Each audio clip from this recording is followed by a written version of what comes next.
And good evening, everyone. How is everyone doing this evening? Special thanks for Grace for coming in, and Devil Dog Eddie, Beverly Moffat. Hello, Beverly. And then we have CR. How are you folks doing this evening? I'm hoping that everyone is doing well. Tonight we figured just to go ahead and do a little bit of garden work.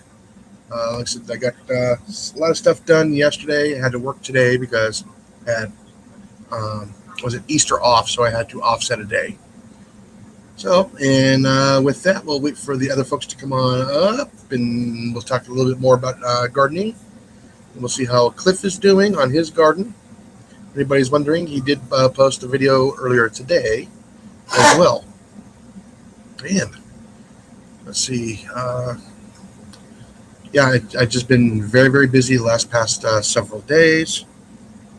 Yep, and let's see. I was wondering who else was actually in the chat today. So, hope everybody got their coffee and their snacks. I just got done eating my supper. And let's see. I got my pear tree planted yesterday. I got the citrus repotted into larger pots yesterday. I got some trees trimmed, grass mowed. And let's see, and there's Colin. Oh, hello, Tim. How you doing? Mr. Timmy! And let's see, later on in the show, I'll announce some other stuff that I saw yesterday. So, stick around. Yeah, so, and let's see. Managed to get a couple of bags of sand so I can mix with the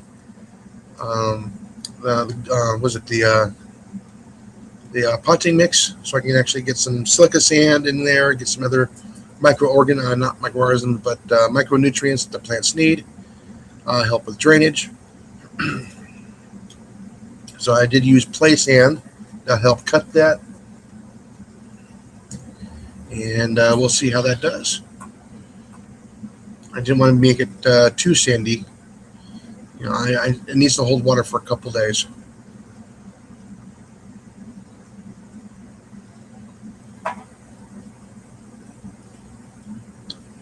Let's see. Be careful when transporting. Make sure it's legal in your state, because transporting it to another location, a lot of places don't do that due to spread of disease. So keep in mind, as your DNR.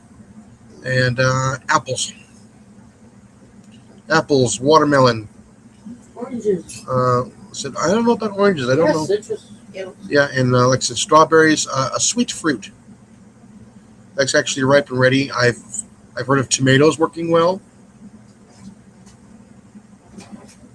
So, yeah, unfortunately, groundhogs do a lot of damage around the house. They like to burrow underneath the house and the foundation.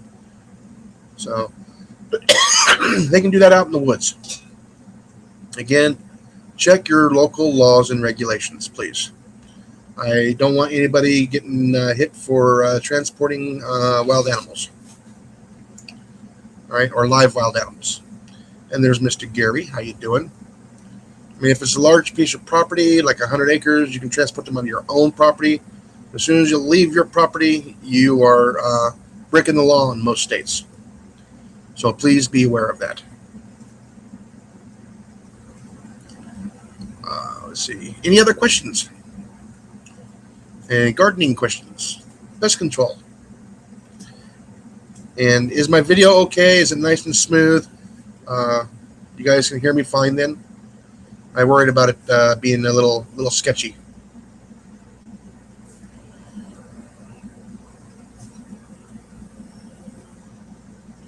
Alrighty, CR, thank you. Yeah, so I want to make sure that.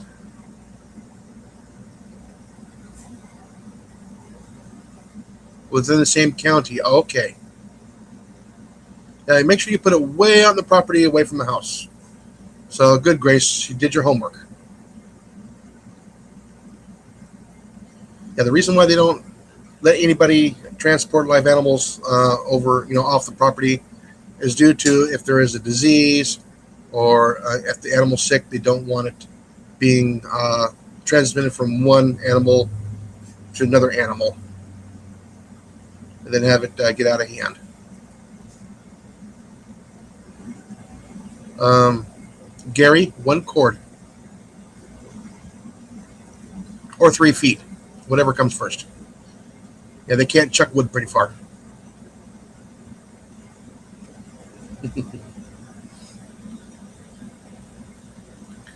Yeah, so like I said, that's pretty good. You got a good deal there, Grace.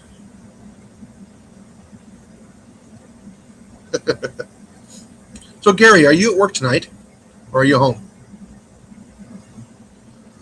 I know Gary likes to work nights. Hello, Deb. How you doing? I am actually doing pretty wonderful. Wonderful. I'm just waiting for the others to be ready so I can get them up on the panel, and we can continue our discussion with gardening today. Then after the gardening, who knows? Oh, you're at work tonight? Okay. Yeah, so I will have quite a bit of content hopefully coming up here soon. I will actually have 13 days off of work, so which is actually pretty good. Yep, you work the B shift always. So give us some B-roll. Let's see. So make sure, Grace, make sure you get that on film, and you can actually post it. You know, some of the laws in your area.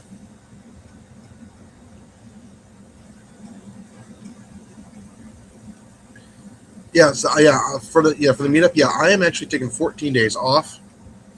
So that's gonna give me a couple days here at home, get stuff done, go to the meetup, and turn around and have a couple more days off. Hanging by my teeth, snow Tuesday at 70. Yeah, I saw all that on the weather. How much snow did you get, Deb?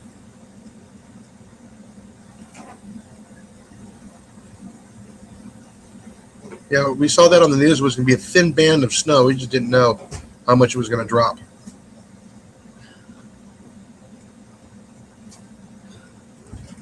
Okay. Yeah, do it when the sun is shining.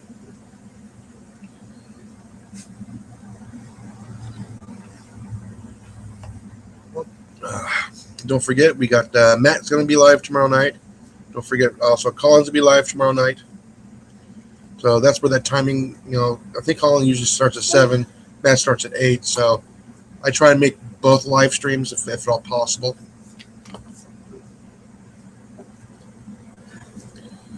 Yeah, CR, yeah, you're up there in Canada. Of course, it's going to give you the cold shoulder. Don't lay in the snow. You can write your name in the snow, but yeah.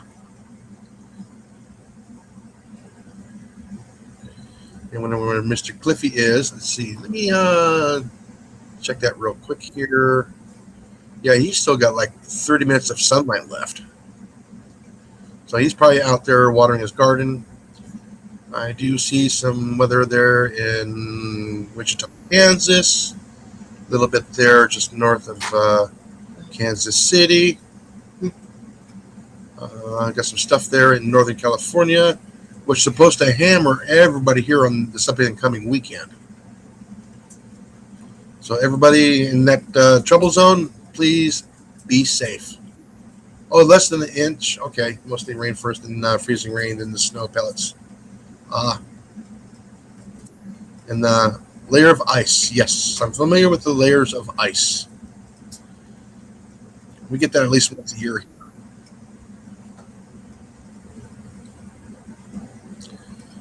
Well, anyways, like I said, I'm right now freezing rain. Yeah. So yeah, I got the. Unfortunately, I had a little bit of an issue with the communications lines that they temporarily have in our trees for the past 5 years. It was actually hitting my tree, my peach tree that had fruit on it, and knocked off almost all the fruit off the tree. I'm disappointed in that. I think there's 3 left on the tree. So that might be a blessing in disguise. It is a new tree. Shouldn't be producing a whole lot of fruit, but yeah, it was producing quite a bit. Well, like I said, it was still in a 5 gallon container, or two and a half 3 gallon container. But typically they call that a five. Yeah, but it knocked off almost a dozen of little fruit.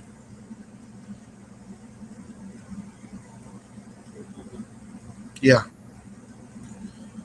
yeah. Like I said, I think that might have been a blessing in disguise. I'd rather have the tree um, push more growth than fruit this year until it's established. I don't want it to use up all of its carbohydrates producing fruit and then die on me.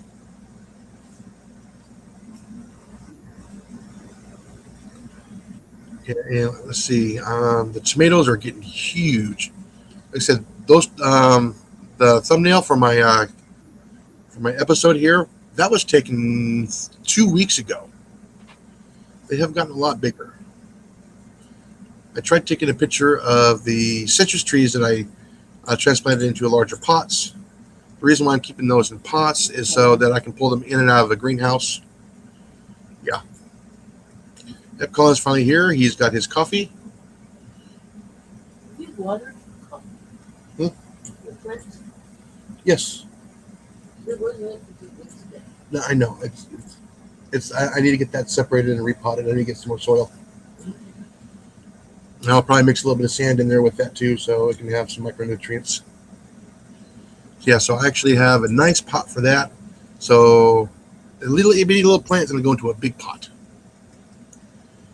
So if I mix quite a bit of sand in there with it, so it'll help drain and it won't stay soggy and wet. Because we want that water to drain through and water correctly. So I'll probably grab another bag of soil tomorrow, because that's gonna be my house plant for a while.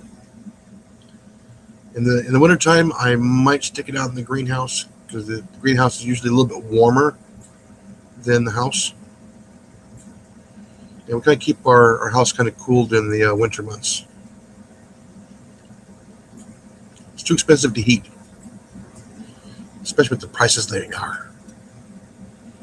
So you got your coffee there, Colin? What kind of coffee did you get? By instant.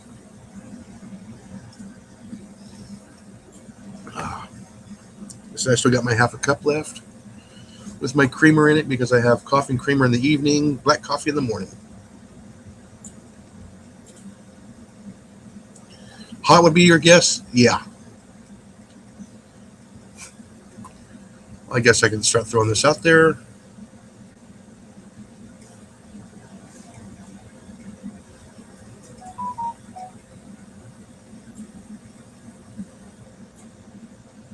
Oh, come on. There we go. There it goes. It did it that time. All righty there, Colin. Let me get this turned down, because he likes to yell really loud when he comes up. Oh yes, please like the program. Please commenting. That does help with the YouTube algorithm. Like I said, I got some stuff I'm going to be filming here shortly, and I'll fill you guys in here after we talk about the garden stuff. Ooh, Deb has 2 sweet potatoes. Oh, there we go.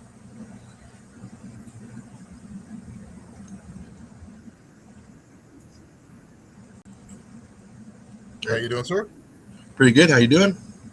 Not bad. I got my coffee. So, Oh, there's Cliff. Moringa tree yet? I'm slowly removing hey, Deb. what do you call it? The part of the cedar, the cypresses, because they're not doing. Huh? Cypresses or cedar? Yeah, the part of the cedar family. Oh, I did not know that. Is that right enough? Yeah, so I need to remove those. Unfortunately, that wood is not very good. Ian, Yeah, you it's hit not my big. If it was a lot larger, it would make some really nice planks. But I don't have a sawmill. I know somebody that has a sawmill. I heard somebody made bows out of them once. So Oh, I don't know. I mean, cypress is kind of weird. It smells wonderful, just like cedar does. well, It's got cedar the makes same great color. arrows, though. I don't know would cypress Yeah, make. no, yeah. The cypresses, they don't grow straight. They kind of grow weird. Well, so do Osage orange, but people make bows out of. No more buffering, but sound. Yeah. So I'm slowly taking some limbs off of that until I can communication this cable out of there. That thing's giving me a headache. I've been trying to get that removed now for 5 years. What's the Nobody cable? wants to claim it. What's the cable? It's fiber optic. Well, They got one way to do it is if you just accidentally cut it and see who complains. no. I don't need a $10,000 fine. I went through official channels, go to the county, go to whoever, and say, I want to know who this is and why it's there. Yeah, I'm trying to get that done with Blue Stake. So, but nobody wants to claim it. That's why you go to the county. Yeah. If the city doesn't do anything, go to the county. If the county doesn't do anything, go to the state. That's all I can tell you. And if none one claims it, tell them you're going to cut it. You let them know in advance. Yeah. If somebody's, then it's their fault that they didn't claim it. Yeah, because I need to get it removed. Because it's a safety hazard. Oh, it is. It's already caught the mother-in-law on the mower. So that's by the mower. It's not your fault. No, it caught her when she was on the mower. Yeah. How did it catch? Oh, because it's hanging so low. It's a safety hazard. Oh yeah. I've been trying, and nobody's wanting to take that responsibility. That's why you notify all the agencies and say, "This is what I'm going to do because it is a hazard. I'm going to remove it." You're being notified in advance that I am doing this. In advance. Oh yeah. That way, has been done, and the channels have been observed. They can't say you didn't notify anybody. Matt, it's at 14. Hey, Matt.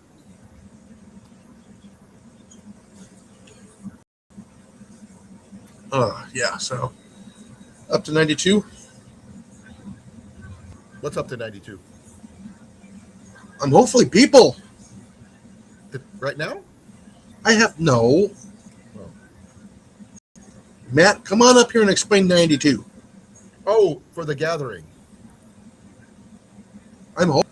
I would like to meet a lot more people. We never had that many at our gathering. That's No. for sure. Middle of nowhere. It was in the middle of the country, centrally located, technically. Yeah. Fly across the country. Though flying would probably been a lot easier for most people. Yeah. If Matt is doing a garden this year or not. You could just ask him. I know Gary probably have a small little garden. I know everybody here does a small little garden. I'm just doing small this year until I get back from the meetup. Is it at 92 or 29? You said 92. I'm dyslexic. I have a reading something backwards. Yeah.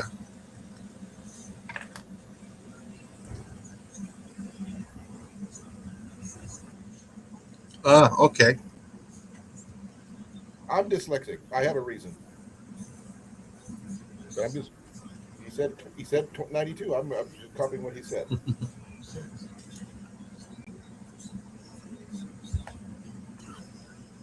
Yeah, I'm waiting for Cliff to get up here. Yeah, I want to show him. Oh, yes, I can. Just choose not to. Okay. Now, is that for coming up on the panel, or is that for the garden? Probably for the garden. Ian did claim this, by the way. He didn't realize I was trying to give it to him. My channel with 29 backwards. Okay. He's doing it to mess with. Oh, so it wasn't. It was just okay. Apparently, I'm not wasn't my 100% sure. It was not my dyslexia then. Okay. Yeah. That's not fun when someone messes with my dyslexia, Jason.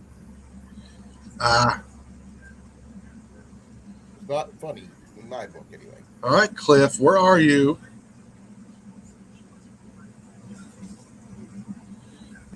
All right, this is for Cliff and Matt.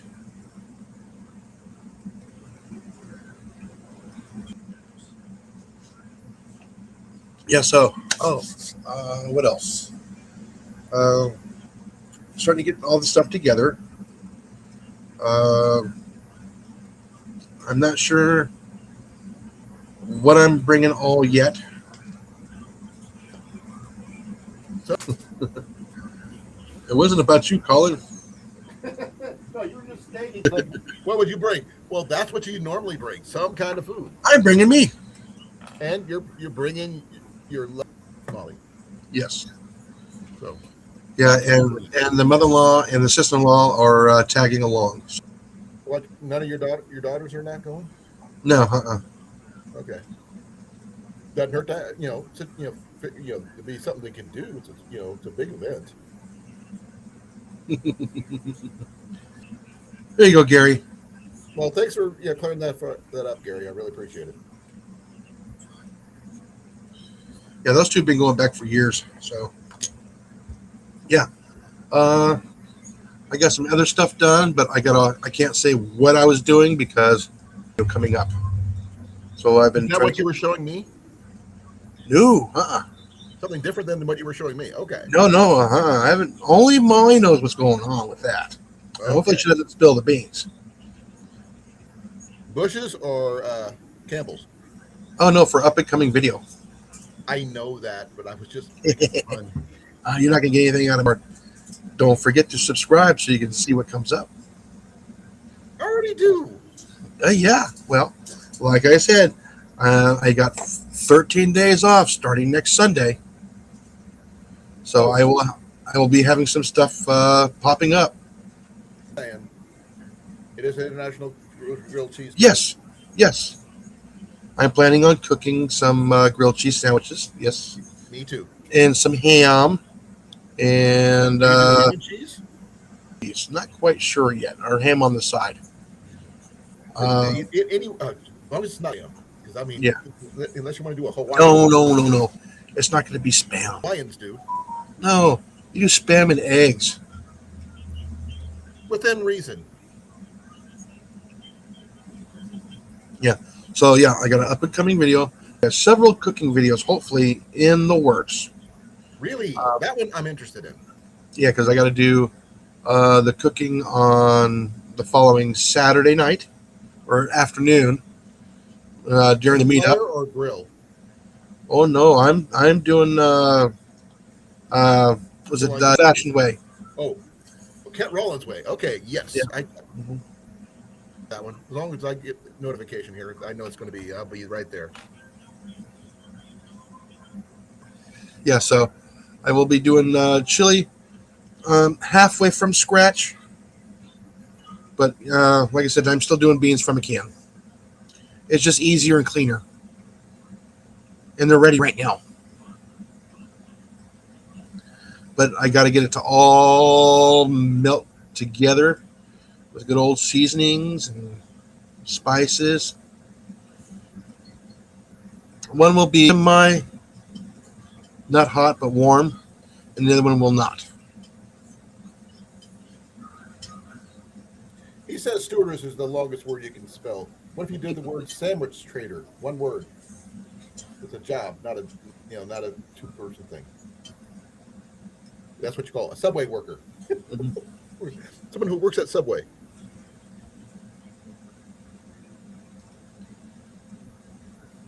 Oh yeah, same here. There's nothing wrong with the old can of old pork and beans and wieners. Those are my favorite baked. Cowboy stew's good too. Yeah, those were my favorite baked beans. Believe it or not. Bushes? Lots of sugar though. Oh yeah.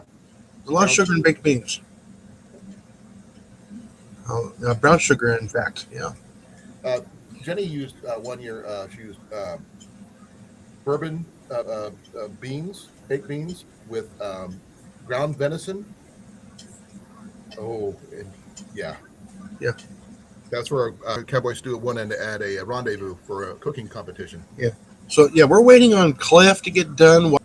Is Is he watching the bushes, or he's taking his dew off Well, his limb? I'm pretty sure he's watering on Thursday, so he should have been done already.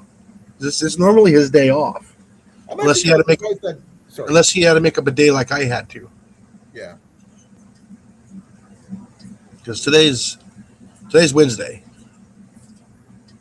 Yes, my days are all messed up when they do that to me on my schedule. It really This misses is the longest day off. well, come Sunday. Well, there's only 24 hours in a day. Well, okay, longest days off. Oh, last year 9. How many did you have? 9. So about average 9. Yeah. I figured out how to get 14 days. Yes. I figured out how to do it by accident. Well, generally it's 9 days, but I figured out how to do 2 full weeks. Well, I got a challenge for Gary just because he brought up the typing with the left hand thing. What's the longest sentence you can type with your left hand? I don't know. I can't type very well. So anybody else doing gardening? Anybody else doing gardening? Speak up. I got 1 tomato plant. But you need to get more than that. Well, I haven't had a chance to do anything else yet. That's not gardening. You need more than one plant. You need 3. Well, technically, if you count 3 tomato plants in the same pot, that counts. No, you need to do 3 separate vegetables. You did specify Or fruit. that. You said 3.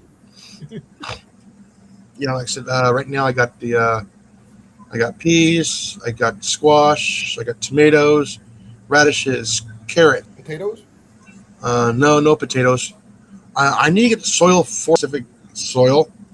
I try to grow them in planting mix. Rich, they don't like it. Now I'm going to be doing a lot more gardening after my vacation time. So, and I need to do a little bit more land clearing because overgrown when I got sick, and I haven't been able to get back there yet. I was actually doing really good too.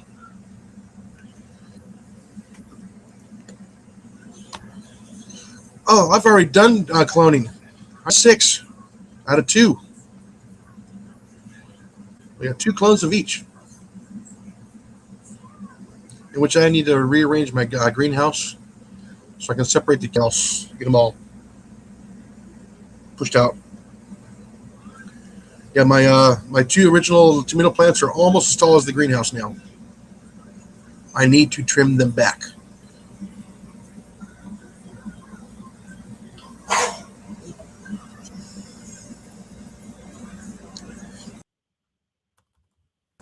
Yeah, they're getting pretty big. So if I lop off a couple more limbs, like one at a time on each plant, it'll actually start pushing the growth on the tomatoes and make them a little bit bigger. Force it to become more of a bush and then a vine, because I know tomatoes like the vine, but I want it to bush out.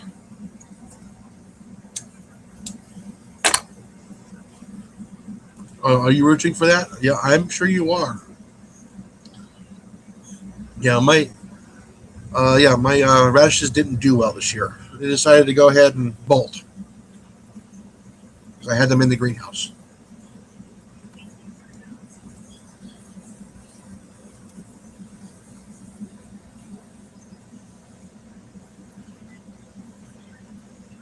Faster than that, Gary. Of course, I also have rooting hormone too, so which helped out big time with that. So the problem is, I don't know if I need any more tomato plants. I got 6, and they are pushing flowers like you've never seen. So, like I said, I need to cut some of those leading branches off because I want to keep it compact. I want it to bush out. Pickles. Pickles? 2 bags of pickles. That's what came in. Yeah. Hey, Cliff, I Hello, got Cliff. for you real quick. God damn it. Remote's dead. Wait for him to turn around. Fox I don't know if it's a Christmas order or is it a because it is painted, sort of like a that's real glass, and that's real metal. So, I thought you might get a That's kick cool. out of that.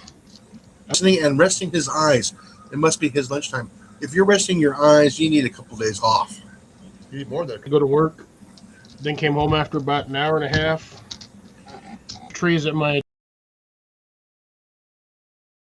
Yeah, I got mine. Mine into larger pots yesterday. They are doing well, and the lemon has got lemons on it. nice. I left on there. Give them that that beautiful little trunk a little bit better, even Yeah. though they're not really straight. They are cut and drained. Yes. Branches or at least a straight root stock. Well, technically, it's a bush tree. A citrus tree, but they're dwarf varieties, so they're designed to stay small depending on the size of the pot. Those in ground over winter and they don't have to be frozen. Yeah. Them suckers will get 20 feet. Oh yeah. But like I said, they were designed to grow down to the ground. They were not designed to be trimmed up. If that makes any sense. I want mine slightly more tree-like. I want them at least 4 or 5 foot mark. Well, at least here, as humid it is, I need to get the air moving underneath it, so I don't get any fungi on the plants or anything. So I need to keep the air moving around. So I just cover mine with mulch. No. I meant getting the leaves and getting the air, the powdery mildew. Oh yeah. And then I have to break out, the powdered copper sulfate, put it on there, let it sit there for a couple days, and turn around, and then wash it off. Yeah. Who's that coming in? Is that Peace and Journey? Hello, how you doing? Hey, peace. Welcome to the channel. Yeah, usually Evening. about the first hour or so, and then we go on to do other stuff. So I'm gonna try and keep it at gardening for at least for the first hour. Sorry about my little thing. I just had to show. I put it away. Yeah. Rooting powder. Yes, I do have the rooting hormone. I use that to help with cuttings. Actually found all mine that I bought. I have three jars of it. And the nice thing is, it doesn't go bad No. as long as it stays dry. Even CR. Let's see who else is in here. I don't know who else is in here. My Oh, goodness. just to let you know, that Gary's stupid in here. communications cable that I had, it sagged a little bit in the wind. It was hitting the tree and knocked off almost all the peaches off the tree. Ooh. You didn't tell me about the peaches part. That means that's causing irreparable harm to your. But that might be the blessing in disguise, because month and a half. So the blessing in disguise is it's going to produce more sugars for the tree to use to grow instead of fruit. Well, So you I might hope you have one or It's two. all 3 left on there, but it knocked all the little small ones off because I guess in the wind, the tree and all the small fruit. So that might have been a June. That might have happened during a June drought. Growing fruit trees, the fruit that did not get fertilized, the tree will actually reject them and drop them. Yeah, so it's a good and bad thing.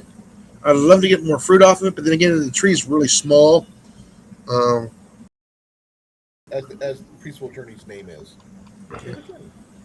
Trying to get them to grow proper. Yeah, rather have the tree more into growth than into fruit. Yeah, I got to do that on all my apple trees. They're already starting to put blooms out, and I don't, because they start at the top of the tree and come downwards. Yeah, I'm gonna have to go and actually spend a day out there, probably with a ladder around 2 of my trees, because I can't stand on the pot without the pot falling over. Yeah. So I gotta climb up there and cut off all the freaking blooms so my dang tree dies. yeah. My apple trees have already started producing leaves. No blooms yet. Oh, mine done produced leaves are starting to produce blossoms. Yeah, I went for mine to do blossoms. I watered them yesterday too. I watered everything yesterday. Well, I watered the trees yesterday. I watered the pots today. Yeah, I just was outside before I got on here, which sorry it took me so long. It took me like 3 minutes just to load the YouTube page. Closet gardener, gotcha.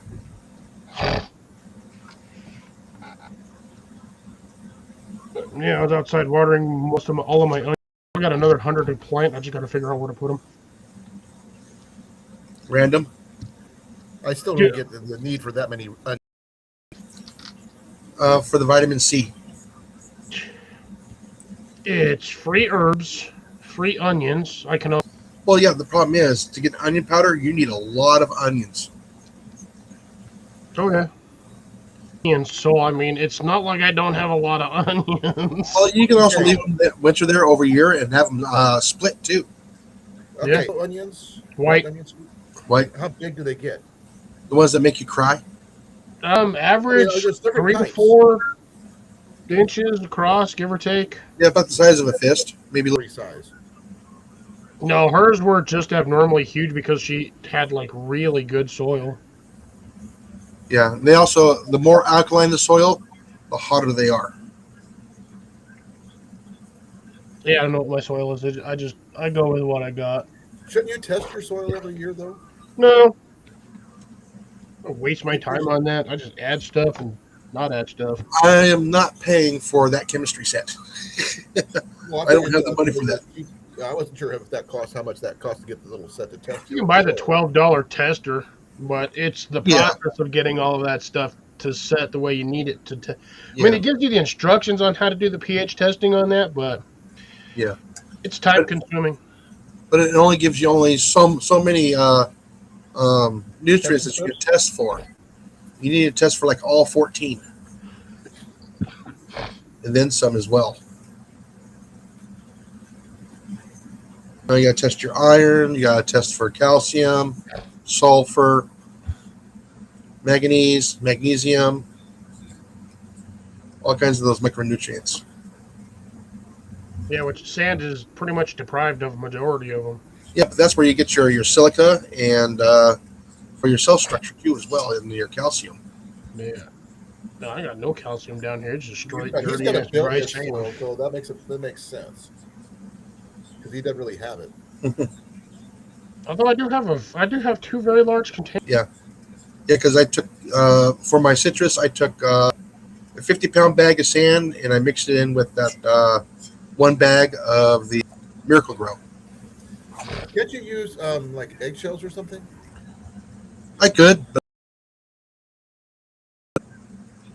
So I far, find it funny for somebody who lives next door to chickens.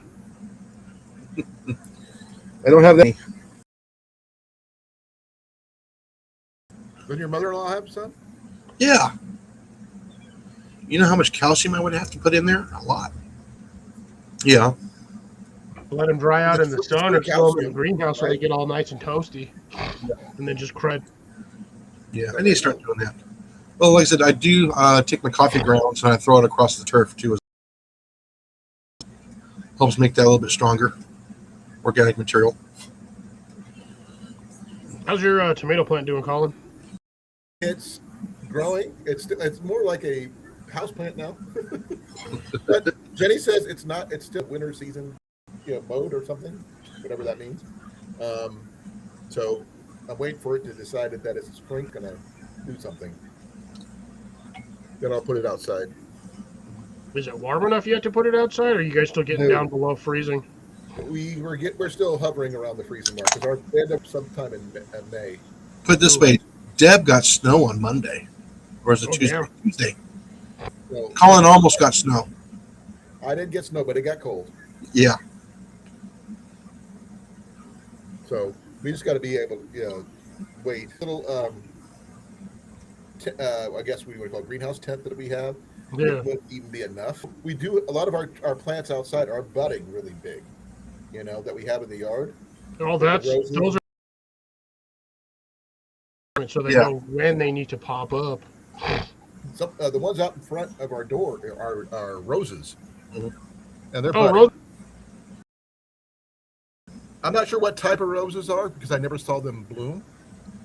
But unless they're Iowa roses, which doesn't count because they're Iowa, Well, but which is the Iowa native rose plant flower. as far as I know, roses I don't have to the U.S. Iowa roses are wild roses.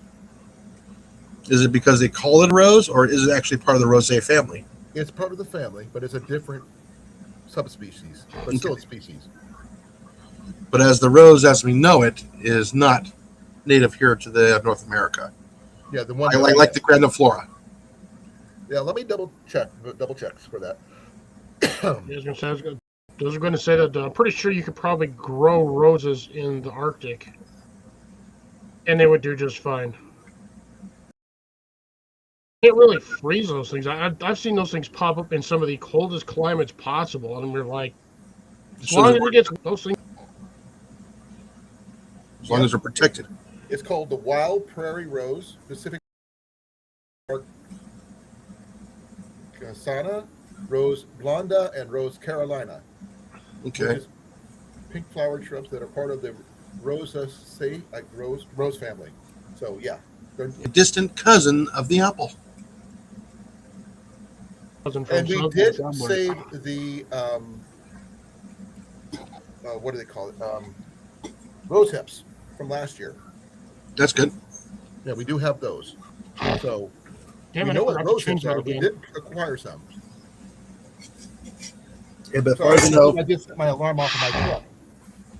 yeah, but the typical rose plant with the big giant flowers, the grand. As far as I know, they are not native here Here. to America. Go shut it off, bud. I accidentally set the alarm and I leaned down, support myself with my right hand onto my pocket, which hit the keys, my alarm button. Ian's going to go try to turn it off now. Now, it'd be nice if I can grow some globe mallow here, but I don't think that they would appreciate that a whole lot. Okay, that's it. Plant.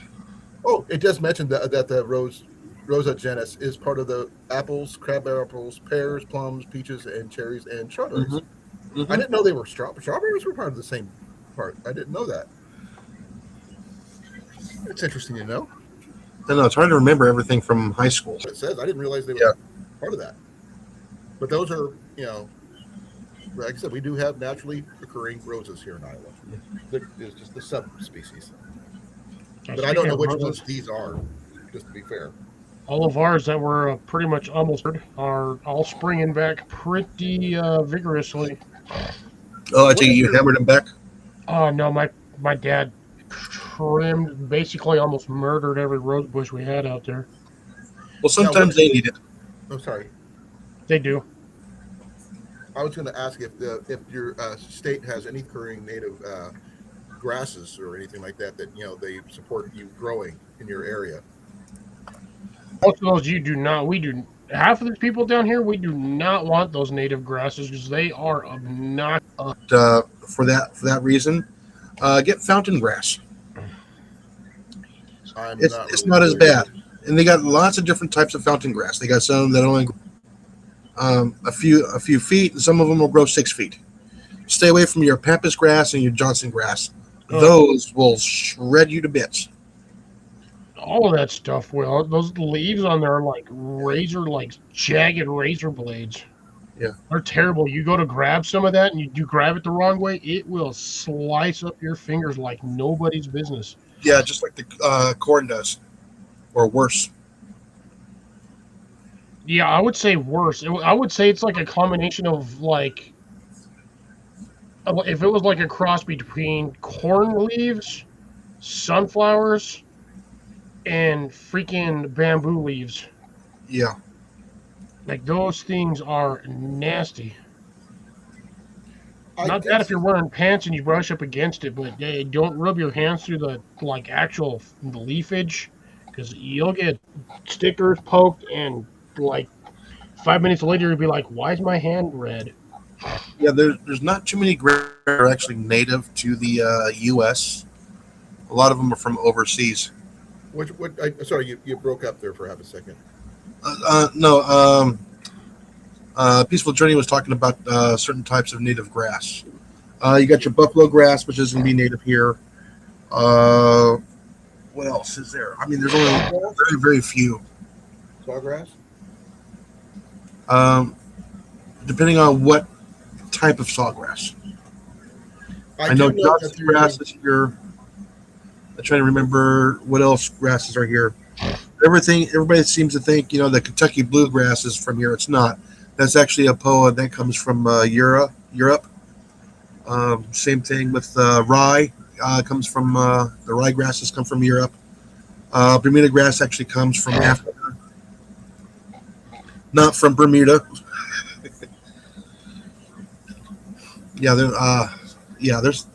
There's all kinds of different turf now, and most of the turf is going to actually be a hybrid.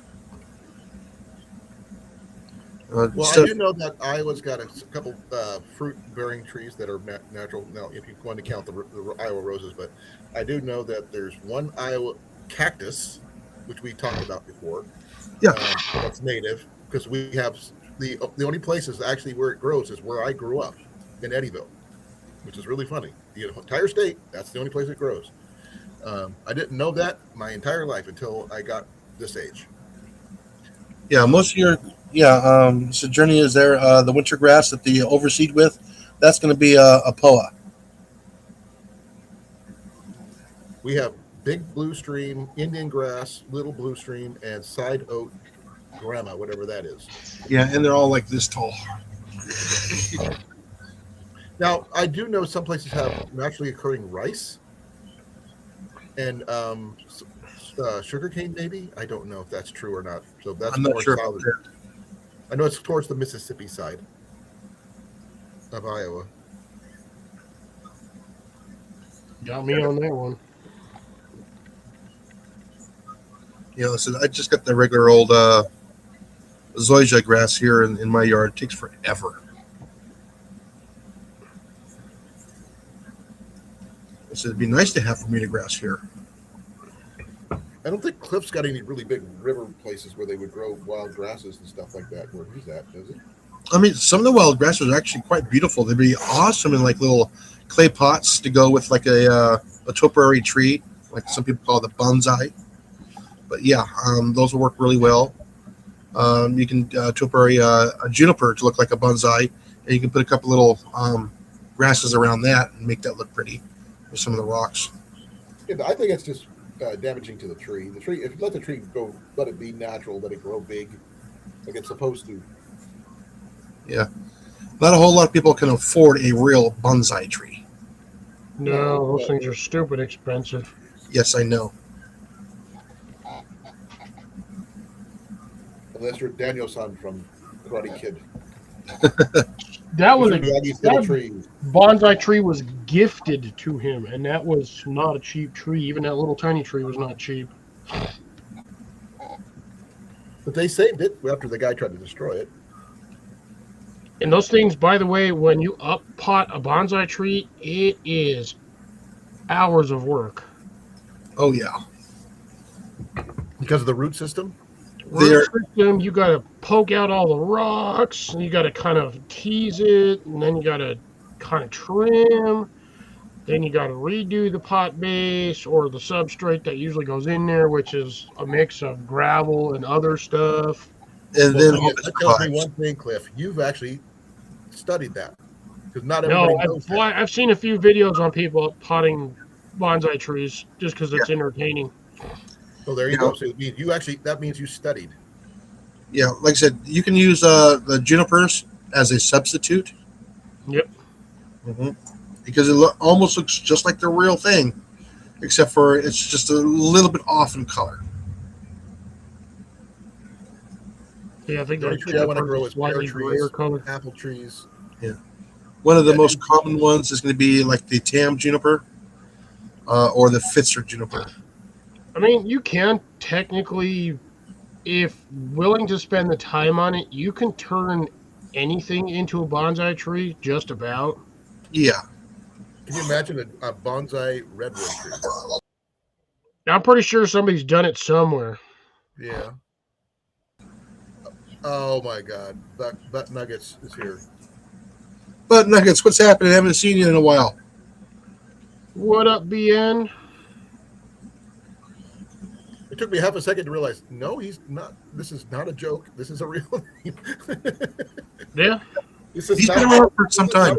not- Now, what I would I wouldn't mind seeing would be kind of like a bonsai version of like a citrus tree.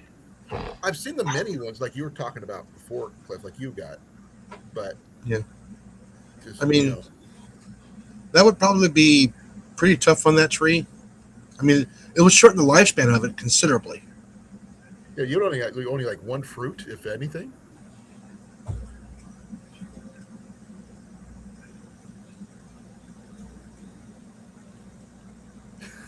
Oh, Sorry, BN. Please call me Colin. yeah. So, yeah, I mean, I would probably, like I said, keeping those things kind of small, those kind of trees, it does shorten their lifespan considerably. So you want to have something small to do as a topiary to try and keep it alive as long as possible. Pine And- trees would work.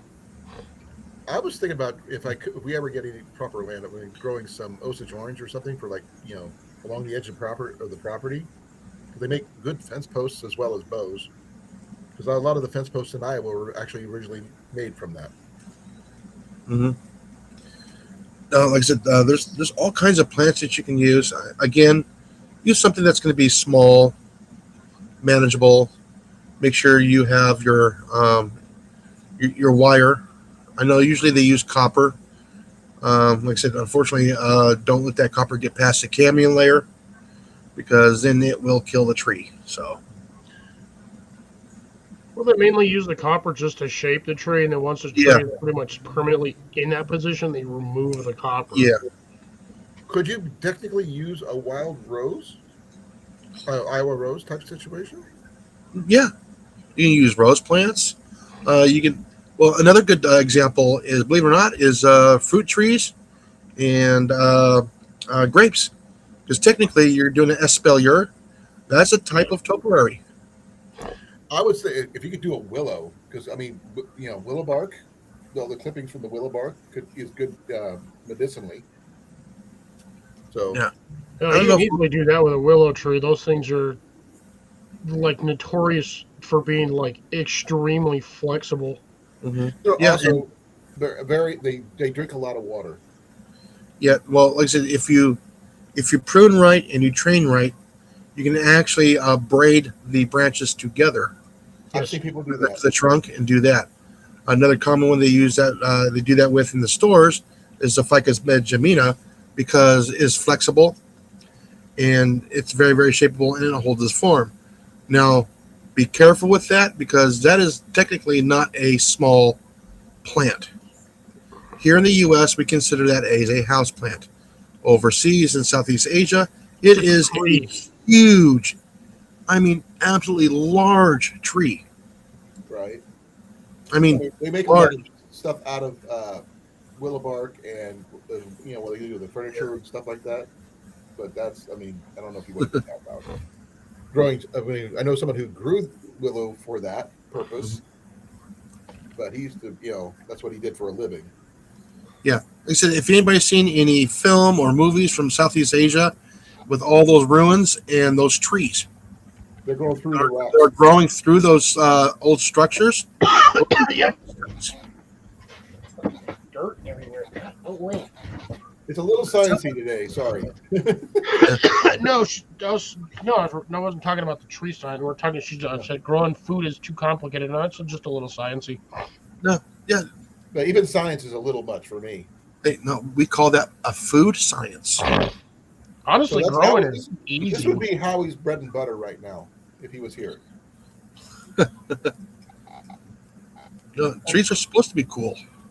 By the I way, had a ficus tree when I was younger, when I was in Denver. When they moved, I don't know what happened, but the plant died. That thing was like 5 foot, 6 foot tall. They don't like to be moved. Once they're in a spot, they don't want to be moved. No. It was in a planter. Yes. But if you move them, they don't like it. They don't like the light shift. For some reason, I've tried to grow several of them, and once I moved them, So that doesn't make sense because when you buy them at the store, they're just out in the open, out in the garden center. They're Oh, yeah. getting light from every direction. yeah. But once they get them home and they put them inside of a house, you'll notice that it'll drop almost all of its leaves and then regrow That's why because it's restructuring itself. resetting. Yeah, but it should be able to reset once you do it in another area too, the same way. Like I said, I've tried a couple times, but once they got bigger, it was tougher. I mean, I kept right, one for CR. quite a while. CR taking off. Yeah, Yep. shortly. Like 15 Alrighty, minutes. bottom of the hour as normal. Sometimes, depending on the topic, if it gets interesting, it stays longer. You notice that? I've noticed Yeah. that. Yeah, When we did we're not talking about water food. purification ones last week, he was here the entire time. Yeah. We were Yeah, here so- till the end. Now, one of the tricks when you're doing house plants, low nitrogen, high iron. It So keeps how it do you from add growing iron? fast, and it keeps it green. How do you add iron? Ironite. Right. Or a nail. Really? Yeah. Oh, yeah. Old farmers, what they would do for their trees was they would just put a nail I've into got a nail this freaking big. Old fashioned. No, just a standard iron, like a 4-inch iron nail, and you just nail it into the side of a tree. Not galvanized, Oh, Yeah, no, don't do the specify it. galvanized. and not copper. Okay, you don't have any copper. God, Yeah. can you imagine how hard it would be to actually nail a copper nail into a tree? All you have to do is get in the cadmium layer, and there goes the tree. Well, the only thing I got copper is this thing right here. Yeah. I You think don't it's more stick that in a brass. tree. That's Yeah. brass. I'm not giving up with brass pins. Yeah, no, I would not want to try to get a copper nail actually into a tree. Dude, that would be way too challenging. Now, if you put one into an iron one and a copper one into a potato, then you got yourself a battery. No, you just need iron nails for that one. Yeah. Again, don't use galvanized. Well, you can make a battery out of a potato. So, just saying. Yeah, and also make wine out of a potato too. Very, very versatile item. It's called vodka. Yes.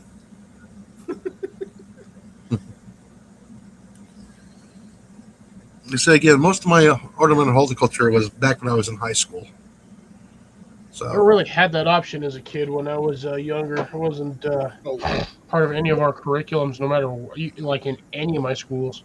my schools was definitely farming community. It's just that it wasn't my cup of tea. We hunt. that's what saved me, believe it or not. Well, you traveled a lot growing up, though, didn't you? No. When I was in high school, I was about ready to quit high school. Oh, I didn't know that. Oh yeah, and then teacher said, "Hey, come check out my class, the ornamental horticulture class, the plants," and he challenged me, That's cool. and I said, "Challenge accepted." That's a good teacher. Hmm. That makes it. Good teachers make sense. But Mhm. we had it was a hunter safety course that got me, hunting and stuff. Other than my family doing it. But I was Yeah, my only challenge doing accepted was stuff trying to with grow citrus down here. Well, no, trying to relearn to grow where I'm at now compared to how I grew up there in the desert, way different. Is the soil's completely different, right? It's the way everything is completely different. You're in a different. Stuff from like ground zero. He's got to start with. Yes, I had to start soil all conditions, over. water. I tried to do it like I did in the Southwest, and basically I was overfeeding and overwatering. Even though it's the high temperatures, you can't do it. They phased out all the good teachers to save money.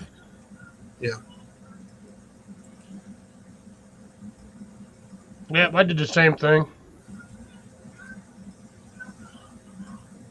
Not me. I was one of the Mhm. jock crowd, unfortunately. I actually hung out with everybody. I would hang out with the jocks, the cheerleaders, the nerds, like just about I was everywhere. not part of the football team, though. That's the only thing I wasn't. Excuse me for I a moment. tried, but my mom wouldn't sign the waivers, so I had to just hang God, out. must be home. I was on the varsity basketball team, though. I was the shortest person on the team. Yeah, I was about to say, you're too short to be on basketball. Oh no, I was a guard. I was the shortest guard on there, but I was a guard. I had a really nice 3-point shot from the outside. The only thing I can do without worrying about someone, they thought I was too short to make them. No, I just want because I know that rose hips are a part of be a good one for gardening, especially since it's the vitamin C thing. A lot of teas and stuff. So you don't really need a lot of big trees in order to get fruit or vitamin C. Pine trees, pine needles. I'm not sure if it's white pine or long needle white pine that does the really heavy duty vitamin C for making pine needle tea. Yeah, there's a way to test it. You basically take a couple of needles and you kind of like bite into it and kind of chew on it a little bit. And if it tastes bitter, don't use it. Okay, I know the short ones you can't use. Those are more like turpentine. But yeah, I tried that on my tree back here, and I kind of munched into some of them needles, and I was like, nope, that's not the right tree to make pine needle tea. It's the ones that look like feathers. They're really feathery, long needles. The ones they're supposed to be pretty good. Yeah, those are like the blue spruce trees. Yeah, I think so. I've been trying to find the good trees for that but I haven't really.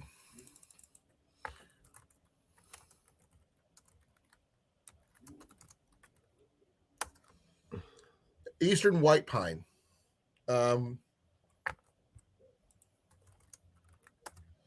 not sure if they have anything available here in Iowa. So they have a mild citrusy flavor, which is really good since they need the red pine, Scotch pine, avoid ponderosa and yew.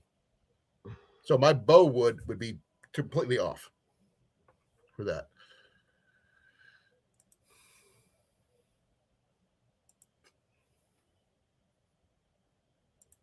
That's why I don't use AI. I try to avoid any sort of interactions with AI. Because far too many videos have started off with the end of humanity because of AI.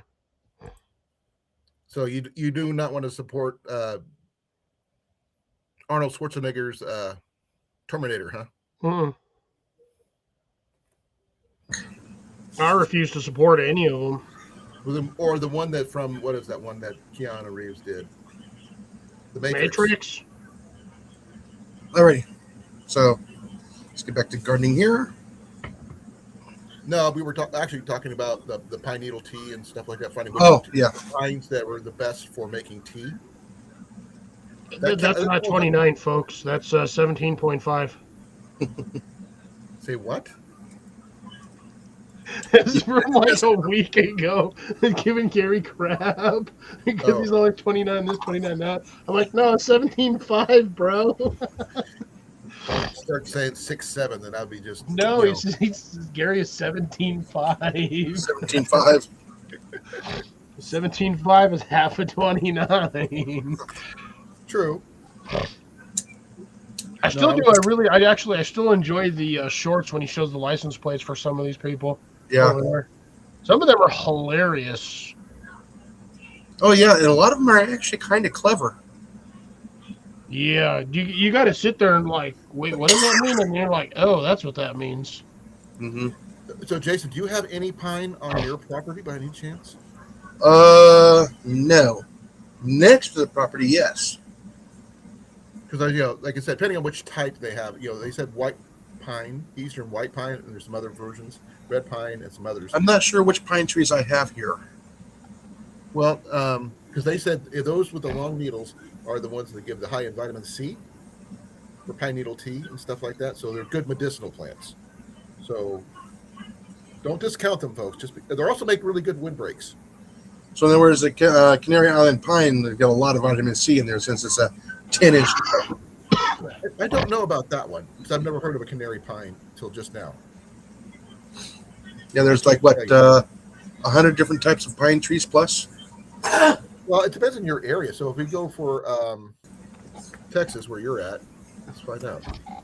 He probably only has like 2 or 3 varieties. Too wet for pine trees. No, actually, no. We got pine trees all over the place here. They're all over the United States, but you get shortleaf pine. You're the upland states in northeast Texas. That's where you're at, right? Oh yeah, They're a native staple, actually. So I've seen 2 different pine trees here, and about 14 different deciduous trees, and I also have the cedar trees on the property too. okay, it's the needles are short, but typically grow in bundles of 2. Mhm. So those are the ones you would like to get your tea out of. So since you have Yeah, that's the same style. That's the same style I have on mine. That's what my tree does. the loblolly pine, which I've actually heard of that one, is in eastern Texas, so that would also mean you.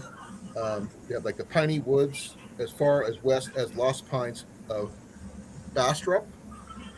If you know where that is, Barstop or Barstrop. it says Bastr. Yes, strop. Yeah. So I'm not sure. I could please forgive me if I butchered the name. And some foragers find it makes a good tea. Others find the flavor highly residuous or rosemary-like compared to other pines. So I need to find my book because I got a book that's the healing herb, and I cannot find it. And I've been looking for it. you need to get a new copy then. Yeah. It's always good if you can't find something right away. If you need it, just get a new copy. That way, if you find a second one, you have a backup. Darcy, that's the problem. Jason will buy it, and before it arrives at his house, he'll turn around and that thing will just be right there on the shelf behind him, like Yeah. last time. Yeah. But having a backup is not necessarily a bad thing. Don't do you or cypress or Norfolk Island pine, ponderosa or lodgepole pine, Yeah. or because those will kill you. Yeah. The Norfolk Island pine is a weird pine tree because that's a tropical pine. They're not technically pines. No, but they do have pine cones on them. They're Right, huge. but they're not technically pines. They're Look. like mimics. Those are the ones that you get at the store. That's got the little presents on it for Christmas. And avoid any pines that you see in city parks and stuff. Oh, because- hold on. I gotta take a call. Okay. Holy shit. Yeah, but a lot of if you find any pines in city parks or places like that, they're usually treated for insecticides and pesticides. So don't touch those.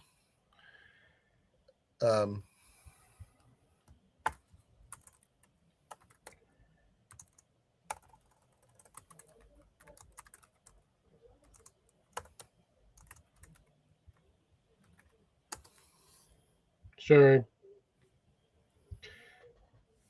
Yeah, I'm trying to narrow down where he's at for which ones he's got. Longleaf pines are the best local choice for him. Yeah, that's definitely the concert. God damn. Freaking coworkers are getting their butts handed to them at work. Why is that? They just did almost a $1,400 hour. Wow. And you weren't there. No, I'm a day off. I was there this morning, but that was only because the way everything got closed last night, I wasn't feeling comfortable with it, so Okay, I went in to we're make back. sure everything was good. All right, I'm back. Okay, I did a little search for you, Jason, just because it's your local area. Longleaf pine, which is Pinus polylustris, is your local best local choice, and it's got a pleasant flavor, historical use, and pleasant flavor apparently. Yeah, like I said, I'm not a big pine tree person, so Well, it's good to know, especially since it's actually local to your county. So that's something you never know. I only know about pine trees because I have a pine tree. That pine tree is almost as old as I am. They've had trees on the property, but they cut them down long before I've been here. We got the stumps, but we don't have the trees anymore, which I'm not a big fan of, but nothing I can do about it. No, there's plenty of things if you still got the stumps, there's plenty of stuff you can do with it. Not yeah. my property. I can't. especially the fat wood and No, I don't know what kind of tree it is. It's just the stump. So use your auger a big old hole in it, and start putting seeds in it, and the seeds will just start eating through the wood. Yeah, but I don't know what seeds would I put in it. Mushroom. No, you know I won't put mushrooms in there. I'm all mushroom seeds. No, I wouldn't touch mushrooms even with gloves on. Now, there's a lot of things that'll just start, because if it's a rotting tree or if it's been there for decades, it's going to end up being either extremely hardwood or it's going to be porous just because of all the cracks. Just plant something in there; it'll start taking over eventually. It'll just eat through the I'll tree. send you pictures, Cliff. I'll just send you pictures. I still got to clean out, replace the flower bed because it's the posts they used to make the raised bed. They're starting to deteriorate. I have an idea to make one a little bit better, and without having to do any serious nailing or anything like that. Yeah. And it won't cost me an arm and a leg to do. Officially, in my book, they got 31 pine trees. In your local See? area? Or in your state? Oh, that's cool. You found it. Mm-hmm. Well, I know where this one is. It's right there. There's supposed to be some salves you can make too, not just teas. It's supposed to help too. It's better to make lumber out of it than tea. It depends on what time of year it is. Because if you don't have any citrus, pine needle tea is going to save your life in the wintertime. Yeah. Again, this is for pine, not spruce. Right. So that spruce is also was what the yew family is, I think. Mm-hmm. And there's the crazy POA bluegrass. I just flipped the page, and there it was. We were talking about that earlier. Yeah, when we were talking about the ornamental grasses and all that. Yeah, I wonder if it's at the Native grasses. POA trivialis. That's what we usually use on the golf courses. But you don't work at golf courses. There it is. Do you want your yard to look like a golf course, Jason? Say again? Do you want your yard to look like a golf course? No, because then I have to take more care of it. That's such a pain in the butt taking care of those courses. Tell me about it. I did it for years. Yeah, I know. You would think just watering it and mowing it would be enough. No. I bet you Remember- guys really watch out for those weeds that pop up The randomly. lower you mow your turf, the more you got to take care of it. And the more sand you have to drag into it. Oh, the top dressing and fertilizers and watching it for dangers. What do you consider dangerous? Bugs, moles, voles, weasels, anything that'll dig a hole. Gophers, huh? All your turf diseases like your snow mold, rust. I'm not familiar with any of those. Was it Pythium blight? All kinds of stuff you got to watch out for.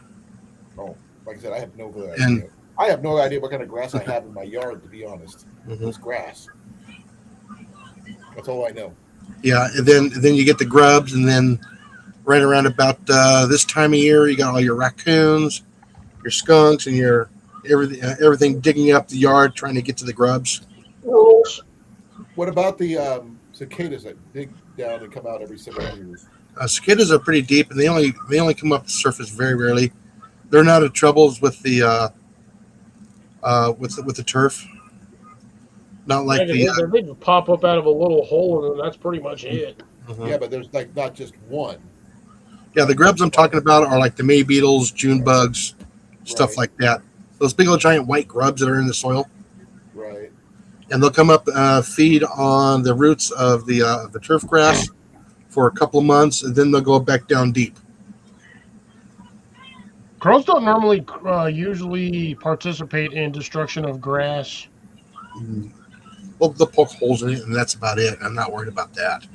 You worry It's- about butterflies or anything like that? Nope. The only thing I don't like is going to be The skunks, the raccoons, possums, armadillos will dig. Hold on. Just fine. We don't have a lot of armadillos up here in Iowa, so that's not going to be an option for us. We do have a lot of groundhogs, though. Now, pigs will tear up a turf to get to those grubs as well, and they will make it look like a rototiller went through there. I've seen somebody actually reuse the ground from a pig wallow, whatever you want to call it, to help plant a garden. Oh, No, yeah, that- you can, because it's all nothing but fertilizer in that mud pit. And they said it grew really, really well, apparently. Yeah, no, they will tear turf to bits. Right. Like I They said, just turn it. yeah. Pandas are No, they dig it up, as in really deep. They go down to the next layer down. Oh yeah, they'll go down deep. They'll go down to 8 inches, Wow. and they just They tear it don't all up. really. They don't. They just churn it. They don't actually. No, they will root it up. I mean, plow it. They will plow it. Now, would you plant where they've been? Is the question I'm asking you. I'm having troubles hearing you, Colin. Would you plant a garden where they did that, No, if you could? not where they wallows. No, Why not? because all their feces and excrements actually will harm the soil. Really, I did not know that. Hmm. We know about trash pandas. We've actually had a major experience, in, especially this guy right here. Yeah, here I see one, I get rid of them. I You're seen telling me one about time yours? in a tree over here. That was it. I haven't seen that sucker in like 5 or 6 years. Jason came face to face to one up here at the gathering up here. Yeah, I didn't have permission to remove them. It is a open season on those. A what? I think they might. No, they're not. No, they're not open season. It's, No. it's something else. Is Yeah, open. no. During trapping season, you can trap them, Yeah, just not there at the park. right. No. Pigs are a pretty messy animal. I mean, you really got to stay on top of them, keeping the pens clean, keeping them washed. So are ducks and geese. Yes, I mean they're like they're worse than having a pet parrot.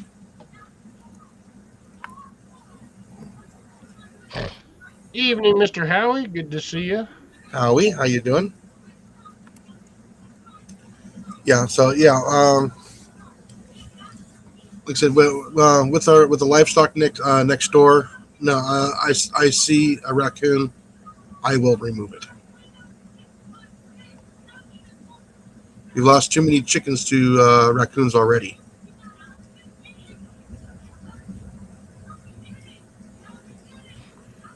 So Bud Nuggets wants to go dumpster diving. Just make sure it's not a Tesla.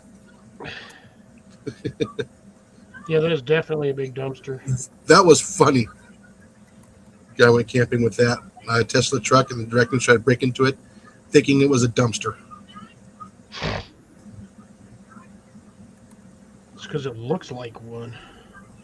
Yeah, like I said, the raccoons are fine out in the forest. They're fine out there. So when they come after the chickens, then they open themselves up to being thinned out. Again, those are also your nest raiders, which will devastate a turkey population or duck population or anything that nests on the ground. Chickens, they'll wipe out chicken colonies. And turkeys, oh yes. That's one of the reasons why I don't have turkeys here. Oh no, they'll decimate turkeys. I know turkeys can get mean and aggressive. Yeah, but usually the raccoons will come out at night and get them. No, Especially if it's a yard turkey.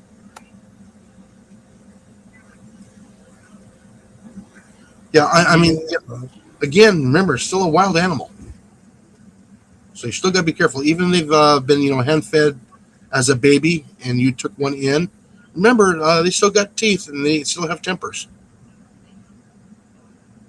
Yeah, but they're funny. They got when you raise a trash panda from a cub or a pup, Mhm. they get weird personalities and they just do some like just odd stuff that you don't normally see from raccoon behavior. Hmm. Oh no, Like a dog with cat software. yeah. Again, they are a very, very smart creature. They really are. So why we've had to come to the conclusion of either making screw top lids for trash cans or lids that snap on extremely tightly. Oh yeah, and a weight on top. Yeah. Yeah. Oh no, we did that at the camp. Remember, we had a bunch of shit on top of that. The damn raccoons just yanked all that stuff off and dug into the pot Oh, container. oh yeah. Stupid turds. Yeah. We put two big old rocks on top of that container on the picnic table, and they just pulled it right off. Oh yeah. Threw them on the ground and popped open that container. Oh yeah. Like I said, again, you got to be careful. It is a wild animal. It has been bred in captivity for many generations, like we did with the wolves that turn them into dogs. Yeah, Yes. and the foxes too. Yeah. Anything with a body temperature higher than, was it 92, 93 degrees Fahrenheit for body temperature can hold rabies.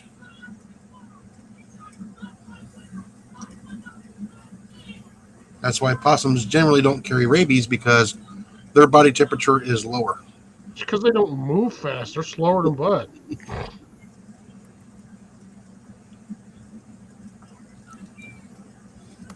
But again, like I said, there's a lot of stuff out there that can devastate a garden. Nothing worse more than squirrels, rats, and mice can wreak havoc on a garden. As Cliff now knows too.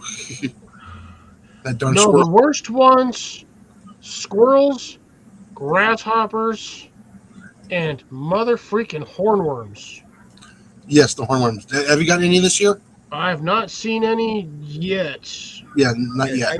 I don't see a lot of hornworms here, but I'm sure there are. But I don't know. I don't look for those. It's because you don't have enough foliage on your property for them to munch on, so they're not over there. Well, one of the places I was looking at has a lot had, mind you, ash trees. Yeah. Well, no, that's They a won't different touch type of those. worm. We're talking about the ones that like the nightshade. I was talking about the ones that the emerald ash borer. Mhm. Those kill a lot of ash trees. Oh yeah. Kill pine trees too. Mm-hmm. But here's the thing: if it kills a tree and it dries out, that's severely dried out ash. Yes. You can do a lot with dried ash. Yes, and Butt Nuggets is right. Dragonflies are awesome. Oh yeah. I'm assuming you have dragonfly posts around your yard for them to land on, also known as dragonfly sticks. Yes. They look like a military helicopter. Yeah, no, but like I said, if you got dragonflies, don't harm them. Keep them around. Make sure they got water so that they can reproduce. And they wreak havoc on mosquito larvae, because the larvae of the dragonfly will decimate mosquito larvae. Now, don't let my wife catch you saying those numbers. What, decimate? No. There's a phone number he tried to put Oh. in. Oof. My wife hates that number. And if you don't want to know why, when you did the number, you should know her name. Mm-hmm. Just like I said, just make sure you got dragonfly sticks around your property. They'll just pop up. I use the bamboo bits that I have growing here and there. I'll just cut them down to size and I'll just stick them everywhere, and they just always land on those. I actually have seen some dragonflies here last year, Oh, they're everywhere. but not in significant number. Usually, when they're around more bodies of water, we're in the middle of town. We have seen the monarchs, which I talked to you guys about last year, and there's probably maybe I don't know if there's any cocoons over there or anything like that, but who knows? Yeah, see, but now I'm growing certain types of fruit trees. I got to be careful which wasp to get rid of. Yeah. Isn't there the one that wasp thingies or what? No, There's a certain couple of different wasps that actually will actually help a fig tree's fruit. Yeah, but that's a little tiny wasp. It's Yeah. Yeah, it's not a very big one. yeah, it almost looks like the wasp that will eat flies. There's a little tiny little black wasp. Oh no, I got the awesome spiders here. Yeah, I got the golden orb spiders. Oh, I love those things. Oh, those things. Oh yeah. What are they? I've heard of them. I don't know what they are. It's like a yellow spider. Yeah, it's a black and yellow spider. A lot of people will call them the banana spider here in the U.S., even though it's not a real It's banana. not a spider. banana Well, spider. I've never heard of that one, but I've heard the golden orb spider. Yeah, it's a golden orb spider, and they'll get to with the legs and everything else the size of that, with the legs spread out. The only thing we have to worry about here is we got brown recluse. Mhm. Yeah, I got those. We got those down here everywhere in the south. And And those black things are widows nasty. everywhere. Those things are nasty. But yeah, again, like I said, keep your golden orb spiders if you can. There's certain spiders that make that nice, beautiful webs. The spiral webs and everything else. We want to try and keep those as well. I mean, there's a lot of beneficial insects out there that a lot of people get rid of. Oh yeah, I had a massive golden orb weaver over here. Yeah. And that thing was probably, I don't know, half an inch wide. And that was with the legs in. The body was half an inch wide. That thing was huge. Mhm. That thing probably had about a foot and a half wide net that he'd made in between one of the feeding posts for the the hummingbirds, and then the freaking rose bush. But then we had a windstorm, and it kind of took him out. I love going out there and just checking on him at night. Sometimes I'll give him free food if I catch a fly or something. I'll just throw it on the web. Be like, here's free dinner for you. Oh yeah, and again, butt nuggets. Those are the jumping spiders. Those things are awesome to watch. They can be extremely friendly too. Don't rush it, but if you put your finger in front of one and just wait a while, they'll actually just willingly climb up on your finger, and then you can Yep. just walk around with it and put it on a plant. If you have a pest problem, you just Yep. walk over there, take him to the plant, and he'll jump off on the leaves, or they will jump off on the leaves. Yeah, little jumping spiders. Yeah, and there's a lot of different types here in the U.S. I have the ones I have down here, kind of like gray and white striped. They're little Mhm. ones, but they can get pretty big pretty quick because there are a lot of flies and bugs to eat over here. And they are sneak attack hunters. They are like little ninja assassins. Yeah, unfortunately, most spiders were basically one season.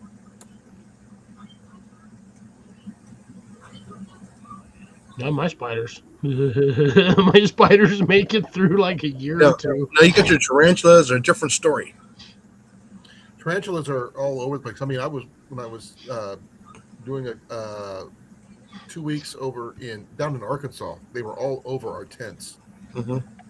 I mean, we're talking about big as my fist, my hand, like this. I'm not sure which one the wolf spider falls under. I don't know if it's a spider or if it's a tarantula. It's like in between.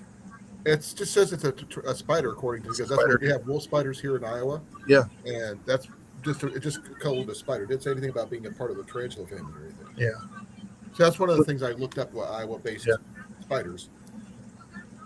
Because one thing we have, we don't have black widows, but we do have. No, we have black widows and brown recluse. Yeah. Those two spiders are everywhere. They prefer to be in the dark, in the corner. They don't like to see light. By the way, for those people who didn't know, back in the day when you had outhouses, they loved those places. Yeah, because it's dark and it's secluded. And what would happen when people sat down? Got bit on the butt a lot. It was pretty common back in the day. Yeah, like I said, there's so many beneficial insects for it in the garden. I mean, even ants have a benefit. What about the ladybugs? Ladybugs, oh yeah, they'll eat the Aphids, like aphids. Yes, that's What like about an those all you can eat Japanese beetle buffet. ones? The ones that look like they're the false ladybugs. Now you don't want those. Those are gonna be a different color. Yeah, but what do you do about those? You squish them. I mean, they don't. They swarm just like ladybugs do. No, but yeah, no. There's a difference. You can spot the difference if you put them side by side. You can see the difference. I've never been able to tell. So I've never seen them side by side. Yeah, one will be more of a green and a yellowish color, and the other one's going to be red.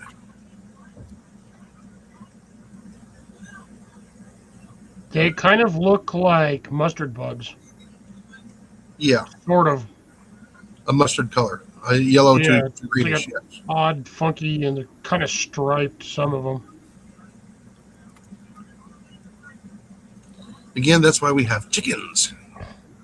I don't have chickens. I'm going to have to stop doing what I've been doing, which is using sprays to get rid of pest problems, because once I get chickens, I can't spray nothing.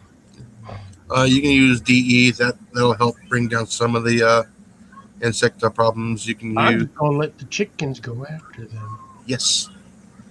I don't know if they'll go after the aphids though. No, they'll go after the aphids, but they'll decimate my cockroach problem. Oh yeah. And maybe get rid of a lot of my ants. And scorpions. They love scorpions. Don't have a lot of those down here, which is surprising considering where I live. Yeah. By the Okay, way, so- oh, sorry. I was going to say I just found something about the difference between Asian beetles and the ladybugs. Is that I guess Asian beetles look more like leopard spots because they're not exactly round, yeah. and the ladybugs actually have round spots. The color is just slightly off between the two. One's like more of a red orange. The other one's just orange. Yeah. One will be like a reddish color. That's more ladybug. Yes. When you start getting towards the greens and the yellows. I don't know about those. This is just what I've, Yeah. This is off of herb site, gardening site. So I didn't know until I looked. So that's my opinion as a non-gardener. That's my opinion. I like to say I have one plant that I've been maintaining for over a year. So And now's the time to get your clothespins for your hornworms. okay, why? You put the clothespin on the hornworm, Welcome back, Deb. and it closes on them. And after several minutes, they will fall down to the ground. You squish them. Mm-hmm. And it keeps you from harm because when you try and pull them off, a lot of times they'll break that branch because they're hanging on too tight. So Oh, they grip on those things like a vice. yeah, like I said, you just put the clothespin right there on their backside or their up by their head, and just leave it on them. They'll Again, click, they'll wiggle, and everything else, and they'll eventually fall off. They can't like I get said, anywhere. I torment them. I cut the horn off, and Yeah. then suckers fall off the plant after about 5 minutes. Make sure it's a wooden one, not a plastic one. The wooden ones, they're too heavy for them to move. How big do they get? The hornworms. I mean, 3, 4, 5 inches. big around. Middle Is that like a finger. potato bug? Bigger than a battery? Middle finger. No, you guys know what I'm talking about when I say potato bug, right? Yeah, shield Yeah. bugs. I just always knew them as potato bugs. Jerusalem cricket.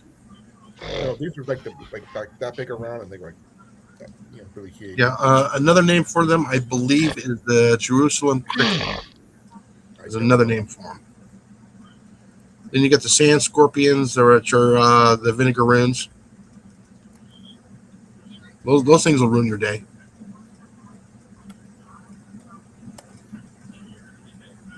The Keebler Hills.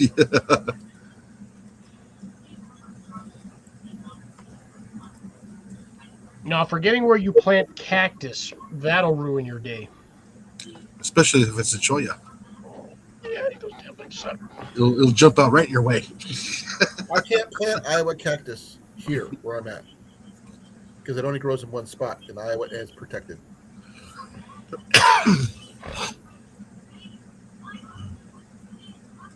I'm sure somebody will have it in a nursery. They're not supposed to because they're not supposed to touch it. Literally, it's literally protected. Where if it's in the ground, you can't touch it. You can't uproot it and put it in a pot.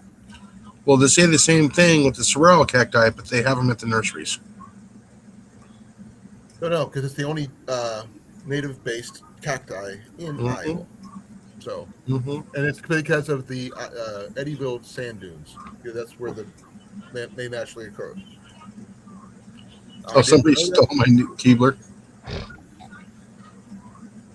So don't let your elf on the shelf breed. If you have one, I don't like them. I think they're creepy. Again, this is what else for gardening? I just noticed that CR stayed past 9:30. Mhm. So, Alrighty, now for the main pests for gardens: squirrels, rats, and mice. My favorite to hunt. Remember, there's no season, no limit. moles and voles. Moles and voles, yeah, those you have to trap. Voles, if you can catch them fat, and if you're quick enough and you know exactly where they're going, you can time it right. It's hard Right. because they're fast, they're quick, they dart, they grab it, and they run. But weasels don't do digging, right? Do they? What? Weasels. Oh, weasels are good for mice and rats and ferrets too. Yeah. They will dig if you have a specific kind of weasel. Yeah. So, But that has to be the I've specific- raised ferrets before, but I mean, I know they were used for hunting rats, but that's all I know. No. Well, now you also got to be careful about the garden weasel because they'll tear up your soil. Yep, that's the weasel I was talking about. that'll devastate I've your had a garden soil. weasel, by the way. I think I got one downstairs. Yeah. So right now, Grace is saying they got a problem with the groundhog. Yeah, they can be absolutely destructive on infrastructure. That's Oh, why they'll- we they'll have open knock your season floor on up. them here in Iowa. Yeah. They used So, to have a bounty on them, which I'm not sure if that's still true or not. But I think they had a $10 bounty on every groundhog here for a while. Yeah. Yeah. And speaking of garden, if anybody was still remember from earlier, I do have something to say. Is I finally have mice coming to the bait station. All right. Mm-hmm. Are they just a generic, outdoor mice or like a house mouse? What? There's like a field mouse. Sometimes it's hard to tell at that distance. Oh, so it's a country mouse, not a city mouse. Yes, it's a country mouse. Unfortunately, I won't be able to tell them the difference between them at that distance between a deer mouse or a regular house mouse or Oh, a dormouse. field mouse until I get there. Just don't Or give them any dormouse. cookies, Jason. Yes. And don't remember, do not give them a cookie. You'll just ask for a glass of milk. So I know there's no doors out there, so there's no dormice out there. Okay, I've heard of dormice. I still don't know what they are, but I just I know they're a thing. Well, if you have dormice, you have a problem with some other things. Then you get some psychopathic chick eating your mushrooms, And your purple cave. cat that turns invisible, and a Drinking all your drunk rabbit potion. that don't know where the hell it's going.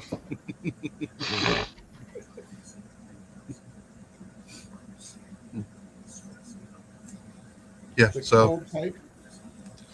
yeah, I should have footage because I was passing through the dining room last night, and I stopped and I looked out there, and I actually saw a mouse climb into the Bait station. into the bait station, and I saw it moving, so I went to go quick grab the camera, got it all set up, and I hit record.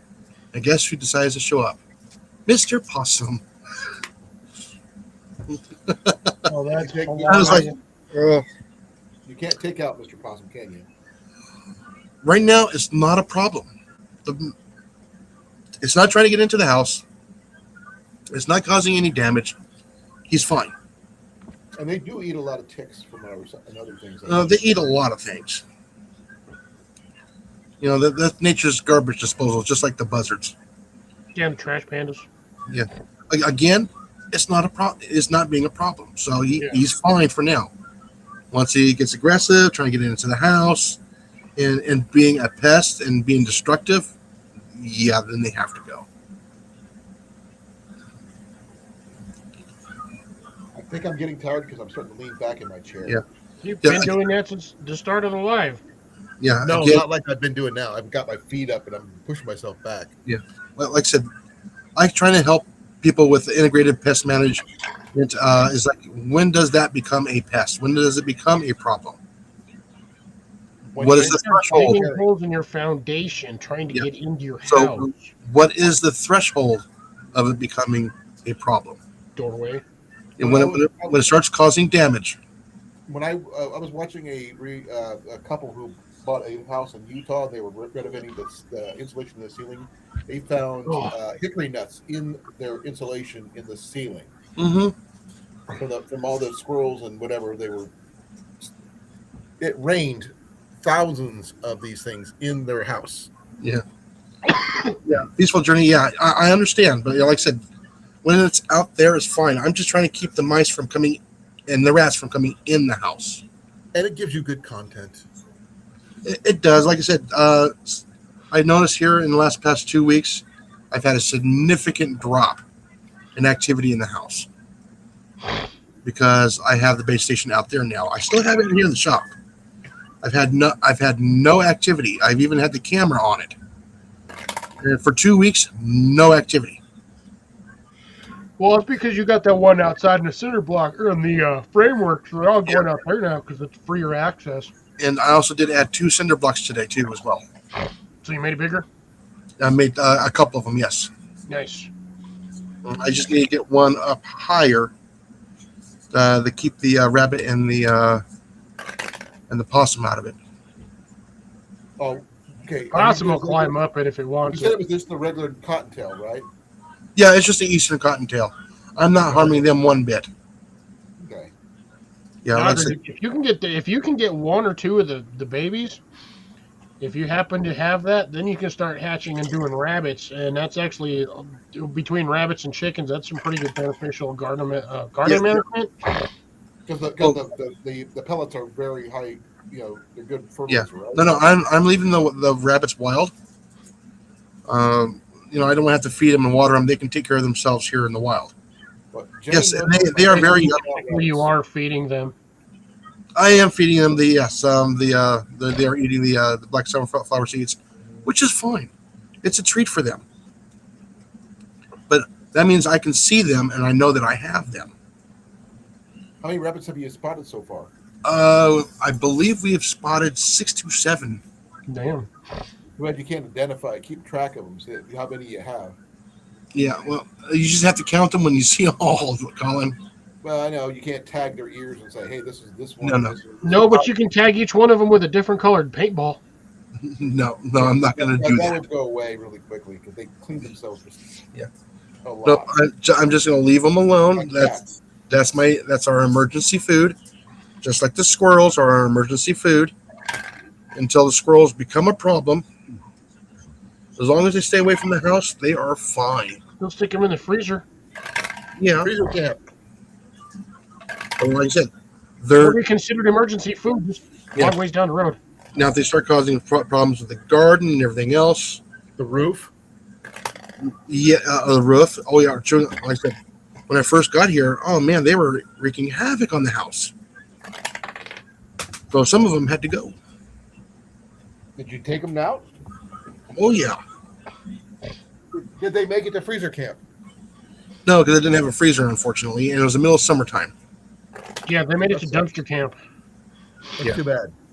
Well, like I said, here it's so hot. You don't want to be really dealing with those animals in the wild due to parasites.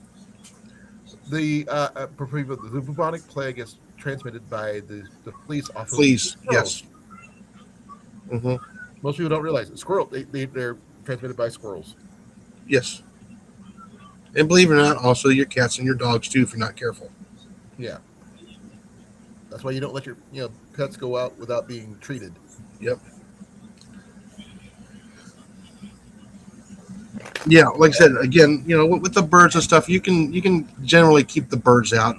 As long as you got wire mesh up and everything else, it should be fine. If I had a couple of feral cats around, I have not seen any feral cats in a while here. So Butcher's not around. I haven't seen them in like 2 months. Wonder if Yoke got him. Yeah, like I said, I mean, it's a possibility. I got the coyotes here as well, even though they're not Coyotes are supposed to be everywhere. here, but they are here. Yeah, they travel everywhere. Yeah, they're not supposed to be here. Well, a lot of things are not supposed to be there, but they are there anyway because they travel. Yeah, I know, especially along the edges of the roads, and then we got open fields. We do have cattle in the area, stuff like that. Wherever there's free food, they will be, or easy access food. Yes, yeah. If you do have, yeah, if you can handle a rat snake, yeah, you're fine. Those things are safe. They'll bite you, but they're harmless otherwise. Yeah, Oh, there are actually people pick those up here, and some keep them as pets. The other ones just let them go. Depending on if you have a rat problem, you won't have a rat problem for long. You know you Nope. have one in the area. I see one here and there in my yard every year or every other year, and that's pretty much it. The problem is we got roadrunners everywhere, and to a roadrunner, a rat snake is like 3 days worth of food. oh yeah, I've seen the snakes go. The roadrunners go after snakes. yes. Oh, they will. They'll eat I mean- the snakes, the lizards. If you got small birds, they'll go for those. They don't care. They'll eat frogs. Well, we have a lot of hawks here and eagles, of course, too.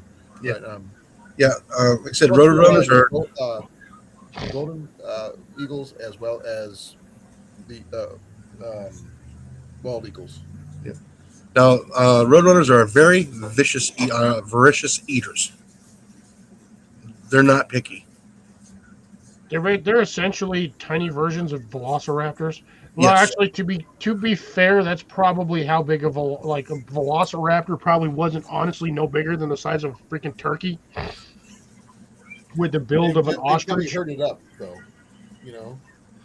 Yeah, like I said, unfortunately, I haven't seen any cats here in a while, or else I would have caught them on the trail cameras, and I haven't seen any. We had a cat get out of the house the other day. He was not happy. Mac actually went outside. He went around the house because we have a wild cat that circles our house from time to time. So he checks the perimeter. Then he realizes that the door he went out is not the door he has to go back in if we're outside.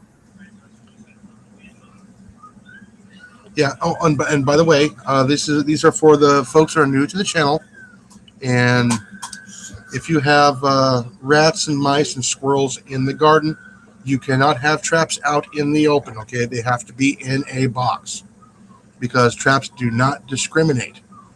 You know, you'll get that that rare spotted woodpecker. You're liable for that. Okay, they can step on cats. Watch out; they'll catch family pets as well as Yeah, so make sure your traps are in a secured box. That's why I use this like the generic wooden traps. And you have to sit there and set all precariously because if you don't do it right, it snaps your finger. They don't really hurt. I was setting them all around my yard because I got tired of the cats trying to cop a squat in my freaking garden. So I would just lay them out there. So when a cat got it, all I hear is whack. Meow! Gotcha, sucker. I'd go reset it, or I'd have to go find the trap like 20, 30 feet away after it flicks it off finally. No. You had to take down some pigeons with your pellet gun, didn't you, Cliff? Oh, I always do. Like I said, one of the best tools, believe it or not, is a good air rifle for taking care of rats and mice. Blowguns your work garden. too. Blowguns work too. Yep. Again, they're accurate. You are the one that's actually doing the mechanical removing of it. So, unfortunately, you do have to be there. Okay, a trap doesn't discriminate. We can. Yeah, blowguns are not exactly the best thing to use on pigeons or doves because the minute you make that noise to blow it out, them suckers fly off and you miss every time. Every time.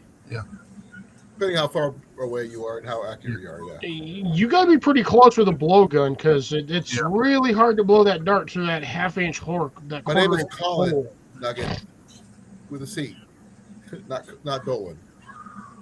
Oh man, are you talking about Danger Dolan? I haven't heard about that. I forgot about that channel. No, he said he can't hear Dolan with a question mark. Yeah, I mean, Colin.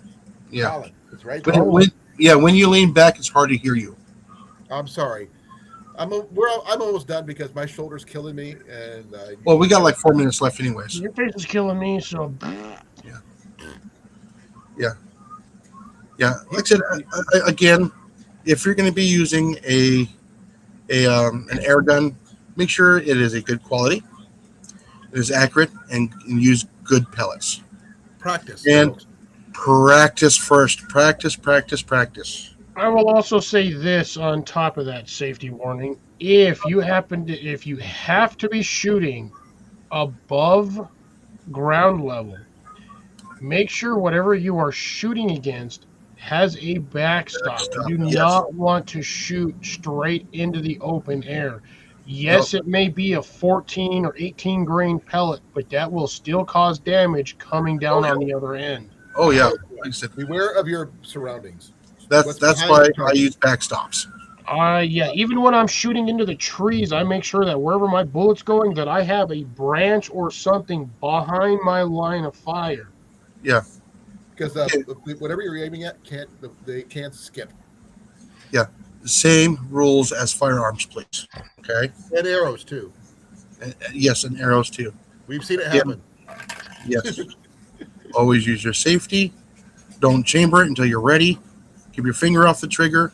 Know what's behind and in front of your target that you're not willing to destroy. And be willing to deal with the consequences of your actions. So don't just go So kill something and let it sit and rot, whatever. yeah, There's that's nothing wrong with woodpeckers. There is nothing wrong with the woodpeckers. Unless you have a wooden house, in which case they'll be an annoying pain in the ass. That's why if you actually go back to all my my mouse hunt videos, there's actually a backstop right behind them. Right. Mm-hmm. Even your bait station has a catch where you're catching the shot most of the time, Mm-hmm. Yes. Unless he actually shoots the bait station. which he has done in the past. Yes, I have. I still haven't repaired it yet. And when you go for those larger caliber stuff, you're gonna you put a big hole through it one of these days. No, like I said, I got that duck seal. That works wonders. You could always put a metal plate in the back just to be on the safe There is a side. metal plate back behind there too. Okay, just making sure. I got a steel blade behind there. Lead is kind of finicky. You could hit plate metal or backstop dead flat, and somehow that will still manage to ricochet. I've seen it happen. Yeah. Mm-hmm. Again, please, and also check your local laws too to see if you are even able to do that if you are in a municipality inside of a city limits. Please check your local laws. I think Nugget's trying to figure out what this is back here. That's it. Well, he might be talking about the other side. So on the other side by the door, that's a sword, and then he's got a wall sconce. Yeah. That's one of my oil lamps. Now this is my quilt of valor, since I'm a veteran. It just happens to have an eagle on it. Oh yeah. Oh yeah. It I've definitely. got two eagles actually, and a bunch of little ones up that way on the top, along the top up here. Like I said, and if anybody's interested to choose a decent air rifle for pest control, go on to pyramidair.com, and either you can get the Dragonfly Mark II in 177 or 22. And while you're there, pick up a couple of tins of pellets too. I wouldn't necessarily recommend using a straw bale as a backstop, because unless it's one of the big ones. Yeah, Don't you have a code? I do not have a code, You need to get a code, dude. but just let them know that Pest Hunter sent you when you fill out the paperwork. How'd you find us? Because it helps him Yes. eventually. I'm gonna say Ajax sent me.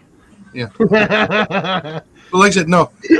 Some of the guys there at Pyramid Air actually do know who I am. Again, one of the best practices, believe it or not, is these little targets here. I don't remember what No, I don't put them listen, away. don't listen to Jason. You got to use these ones. Well, these ones are cheap. It's Those ones are a little bit bigger, I like your dinosaurs. but they have these little ones here. You get the ram. Dang, you got that one square to freaking center of the brain pan. Yeah. Well, we're supposed to shoot a turkey in the face. It's the only animal that you do. Shoot them in the legs. That way they can't run away. The zombie ones. Journey likes the zombie. Now the zombie ones are cool because those are like impact or reactive targets. So you hit them and it like oozes this weird colored dye. Like zombie Then friends. you have these little chickens. Then you have these little hogs. I can understand the hogs, but why would you want to shoot a chicken? Because it's hard. Yeah, that is not a 1 inch by 1 inch target. Yeah, and you got to tie that thing to something or whatnot because the minute you hit it with a 22, that thing goes flying. Yeah, there's little holes here. You can get some masonry line, and you can actually tie a about 4 or 5 feet onto there. Yes, it'll knot up and everything else, but if it's a high vis masonry line, you'll be able to find it a lot easier, and it slows it down through the air. And you can get caught up on some other things and catch it for Mine you. don't have that. I have the ones, Jason, without the holes.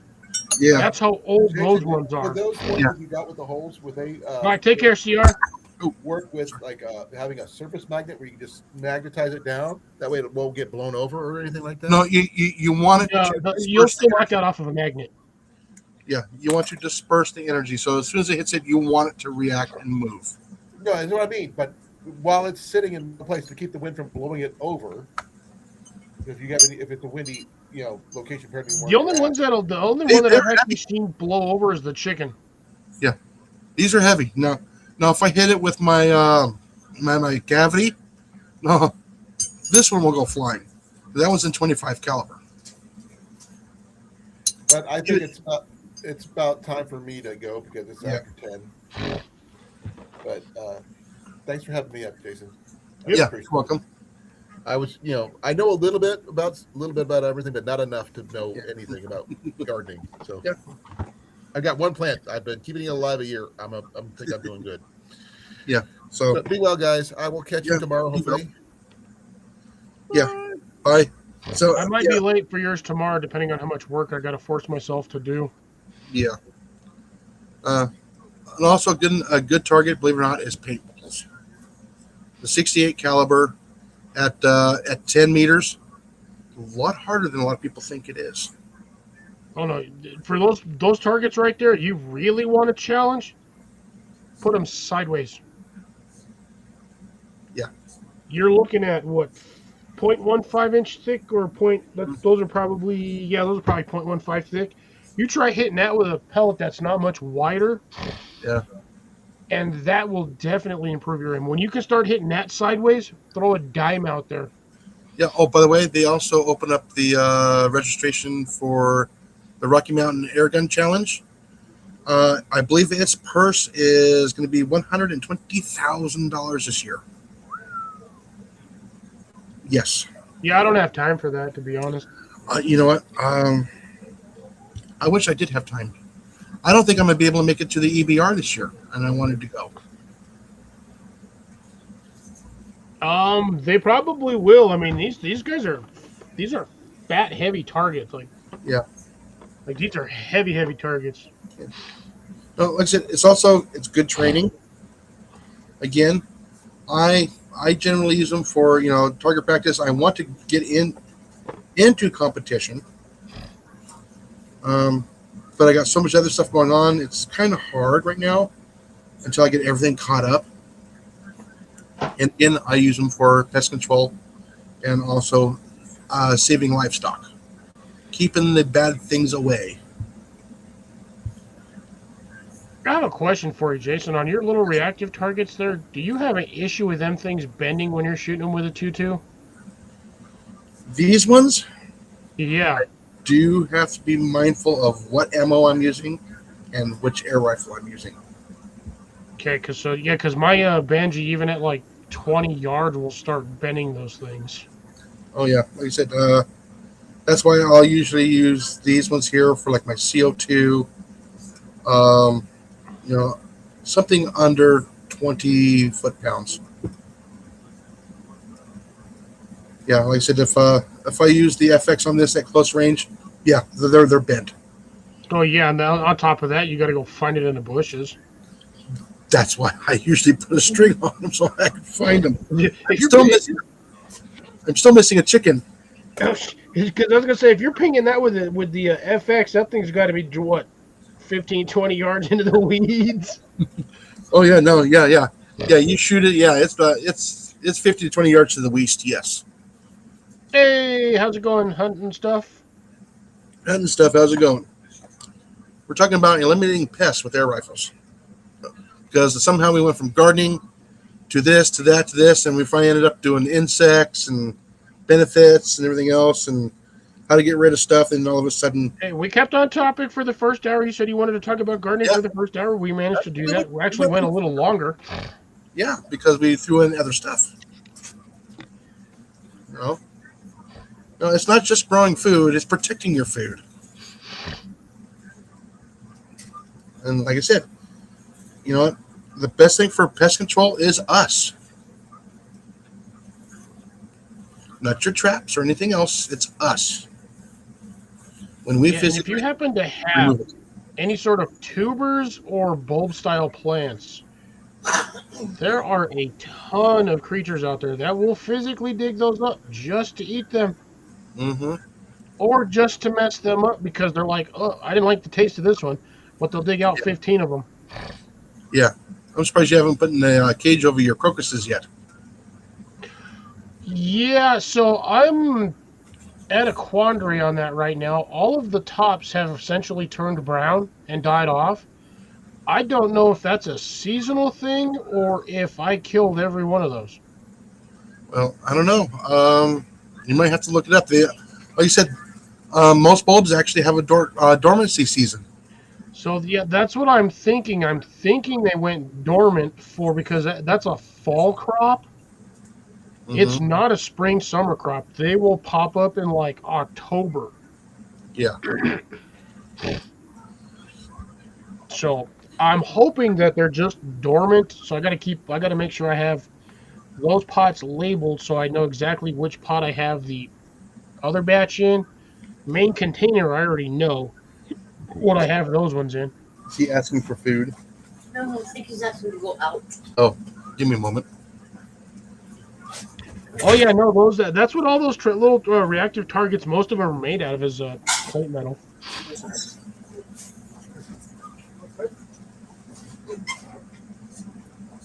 Yeah, it's a lot of work to center your sights on guns. You have to have a sled works or a bag, and then you just go from there. I recommend this item right here. You can use a scope, but then you got to figure out the sights on your scope as well. This is the lead sled. This is what I use. From Coldwell. Yeah, well, we have a slight problem there, Jason. Yeah, I'm cleaning up around it so I can actually move it.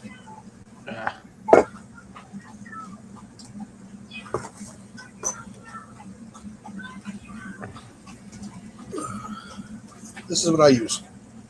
The Coldwell lead sled, because you can put weights in here for heavier kicks. But with the air rifles, you don't have to worry about it.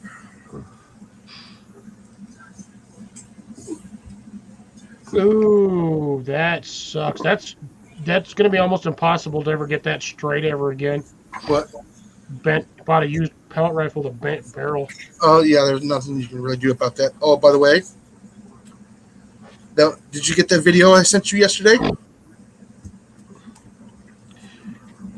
I think I did. I don't know. I didn't look at that until like almost 1:30, 2 o'clock in the morning. I didn't get home until past midnight. That's what it's shooting, Oh, that's a good grouping right there. and that's using the cheap pellets. I would not consider the Premier's cheap at almost $12 a tin. No, they're still like what, $8 here. Yeah, I had to go to 2 different Walmarts to find pellets because they're starting to run out. But again, and that's just sighting it in. I'm not done sighting it in yet. I need to get it. Actually need to get it out. I have it set for sights on at Jesus. 7 yards. But yeah, I need to get set up for. Actually, yeah, I still need to set up the offsets. I have not decided in the offsets yet, so I need to get a bag for that. Well, Grace, I don't think it should matter. That was just the information I needed because I've never grown this particular item before, so I wasn't sure if I'd killed my plants off or if they were going dormant for the season and then they were going to pop up back in spring. Yes. So if you telling me that'll help me a lot now, and I don't have to worry about it. I just got to give them water every now and then. Yes, I do catch a lot of mice. Not as many as I used to. This year, I've picked off more than I have trapped. Where are you at on the tally board? About 12? Other way. I haven't done this month's video yet, but I have there's 7, 9 mice so far. It's a good start to the season, to be honest. One mouse in the trap, one rat in the trap. Nice, Dad. Be well, be safe, take care. Yep. So yeah, that's my board right there. So I haven't added March to it yet because I haven't done that one yet. I actually need to get that video put together and get it out. And it's already the 8th Yeah. because I got the rat. I believe I got in like the March 2nd, and the 2 mice I got were actually on the 1st. Wait. I haven't seen anything since then. I got the mouse in the trap over here, trying to get to my sunflower seeds. So I got them in a box there. Again, I have it. Even indoors, I still have my traps in a box because they love to be in dark little places. Enclosed spaces. They like to be in little tight places. So that's how you set your traps. And you set it so where they're going to walk across it, and you'll have a far better success. You gotta have a large box to do that, though. For a rat? Well, if you have to put the trap sideways in there, then yeah, you have to have a fairly wide box because those traps they're not gonna fit in a standard ammo can. No, they put it in a long ways. Again,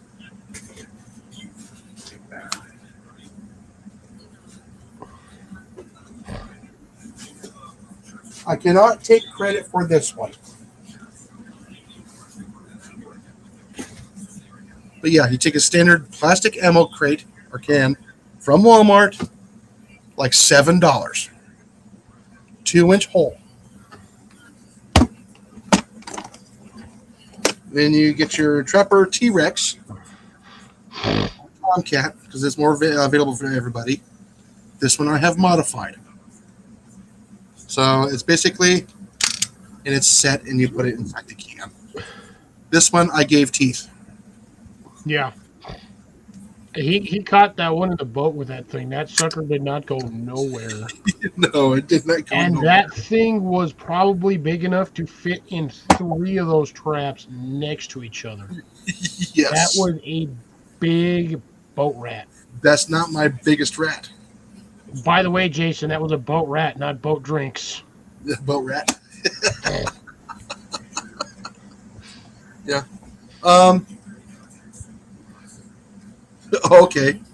Yeah. Okay. So, yeah. So I got this idea from was it Montana Trapper? For he was trapping mink. and this is what he used. He uses a little bit larger hole. Why is he trapping mink or is he dispatching them? He's trapping mink. I'm assuming for relocation purposes. No, for fur trapping. As a Montana fur trapping or something like that. Are those ones allowed to be fur trapped? Yes. In some states you can, Yeah, and even marmot in some other places. Yeah, mountain wolf trapper. Thank you, hunting and stuff. Thank you. He's the one that get this, and I used that idea for trapping rats. Well, with that one though, because that case is tall enough, you could actually lay that thing sideways and then put the snapper in there, so they'd have to walk across it no matter what. The trapper. Oh, not vertically. I mean sideways, like on its side with the lid facing outwards, not upwards. Yeah, like I said, that's the best way I can do it because you can't get your finger in there to touch the trap. Well, yeah, when it's all the way backwards. But no, I'm saying if you have so you have yours set in there this way with the hole on that side, but if you turn it sideways, you can lay the trap this way and then have to walk across it no matter what. Or will it not work that way? It will not. It's not wide enough. Barely not wide enough. This way here, you can also get the wooden one in there too as well. Yeah, the wooden ones fit. That depends on which ones you're getting. You can get the mousetrap ones, which should fit right at the bottom of that. Yeah, the rat trap. Yeah, or the rat trap, which you have to stick backwards anyway, because that thing's like 4.5 inches wide. Yeah, but that thing's also closer to the front too, so you can get a finger in there. So I actually prefer the Trapper T-Rexes. Far better performance. So yeah, so thank you again, Montana Wolf Trapper. The Montana Wolf Trapper. I couldn't remember the whole thing, but yeah, that was his idea, and I just used it for rats. And then not only that, not too long after that, Justin came out with his version of making his boxes for catching rats, which was funny, and he caught a lot of rats too.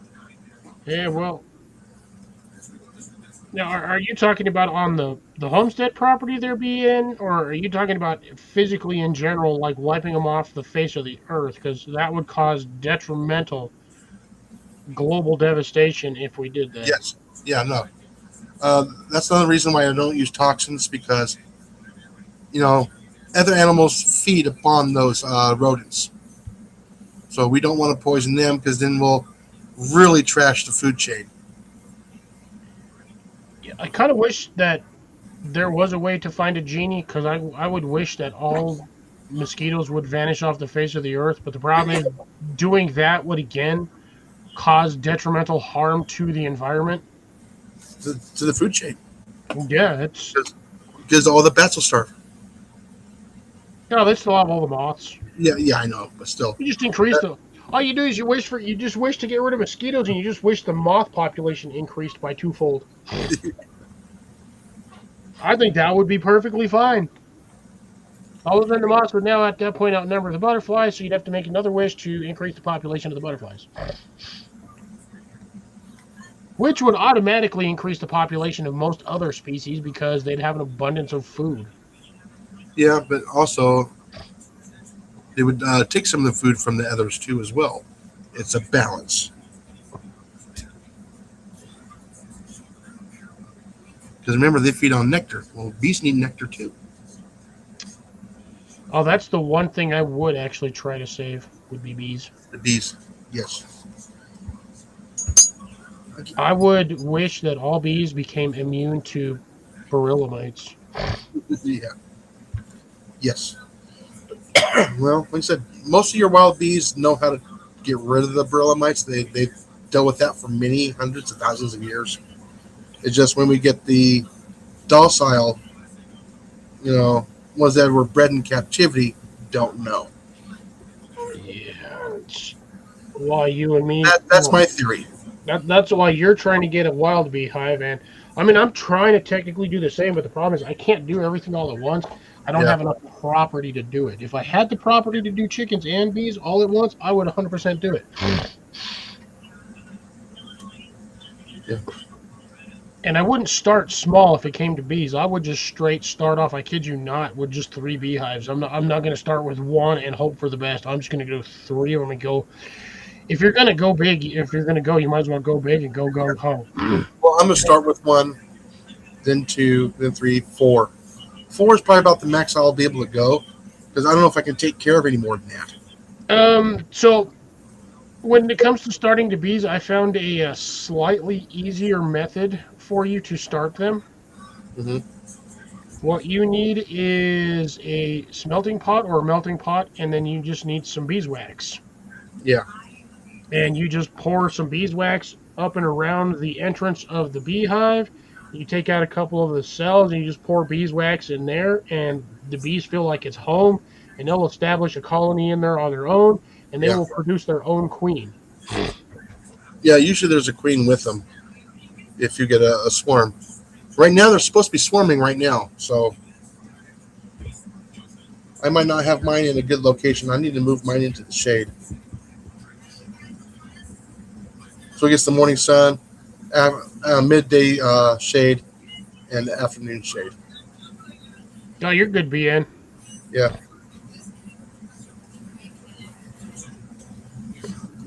On set again, if you decide to go ahead and use the air rifles for pest control, please be safe. Remember, it's a tool, not a toy. Even though I have many toys, they are still tools. Yeah, this is my rifle. This is my gun. Again, they are a tool, just like a wrench. Just like Yeah, but it's a hell of a lot harder to kill a squirrel at 20 yards with a wrench. Well, yeah. Well, like I said, you know how the squirrels are. If you can dodge a wrench, you can dodge a car. Yeah. Yeah, no, but like I said, you know, if you're going to be getting a later on, if you decide to get bit by the air bug, like I said, I recommend, like I said, the one I recommend for a beginner is going to be the Seneca Dragonfly Mark II. It is a multi-pump. It has also got a magazine, so you can just quick load around, quick pump it up. And a lot of times you only need 3 or 4 pumps for it to be lethal for a squirrel or rat or mouse. You don't have to pump it up to 15 every time. And they are accurate. Easy to pump. Like I said, even if you get to pump 10 and 13, it's almost as easy as the very first pump because of the way the mechanics work when you're pumping it up. Yes, you got to pump it up every time, but just essentially it's a pre-charged pneumatic, but you got to pump it up every time, just like the Daisy 880s, except for it's a lot easier to pump, and they are about $199, and they're going to be far more accurate. They're going to have a far better barrel than the Daisies, far more accurate, even out of distance. Well, what was it? I was at Walmart. They had one of the, I think it might have been the FX Hybrid I saw over there at the area, but I'd have to take a look at it. I know it was one of the ones you have, and I was like, what? They sell this over here now at Walmart? Well, I've been trying to tell Walmart, you guys need to start picking up other brands of pellets. Well, the pellet sender. Okay. So I think it was either the FX or it was, I think, it's still too early for the Umarex to be popped over there. Yeah, because I know they got the Daisies. They do sell Umarex stuff. Okay. But it might have been. Then I think it was there. Yeah, it would have been the Umarex. It's like almost like a skeleton gun. Yeah, and they also have the Gammo, and some of them will actually have the 6 Hour and Crossman are other basic ones that they carry. But if you go to the website, they carry more.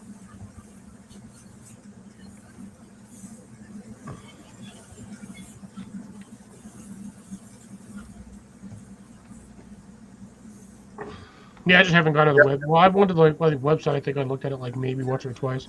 Like I said, the great old Crossman American Classic. Yes.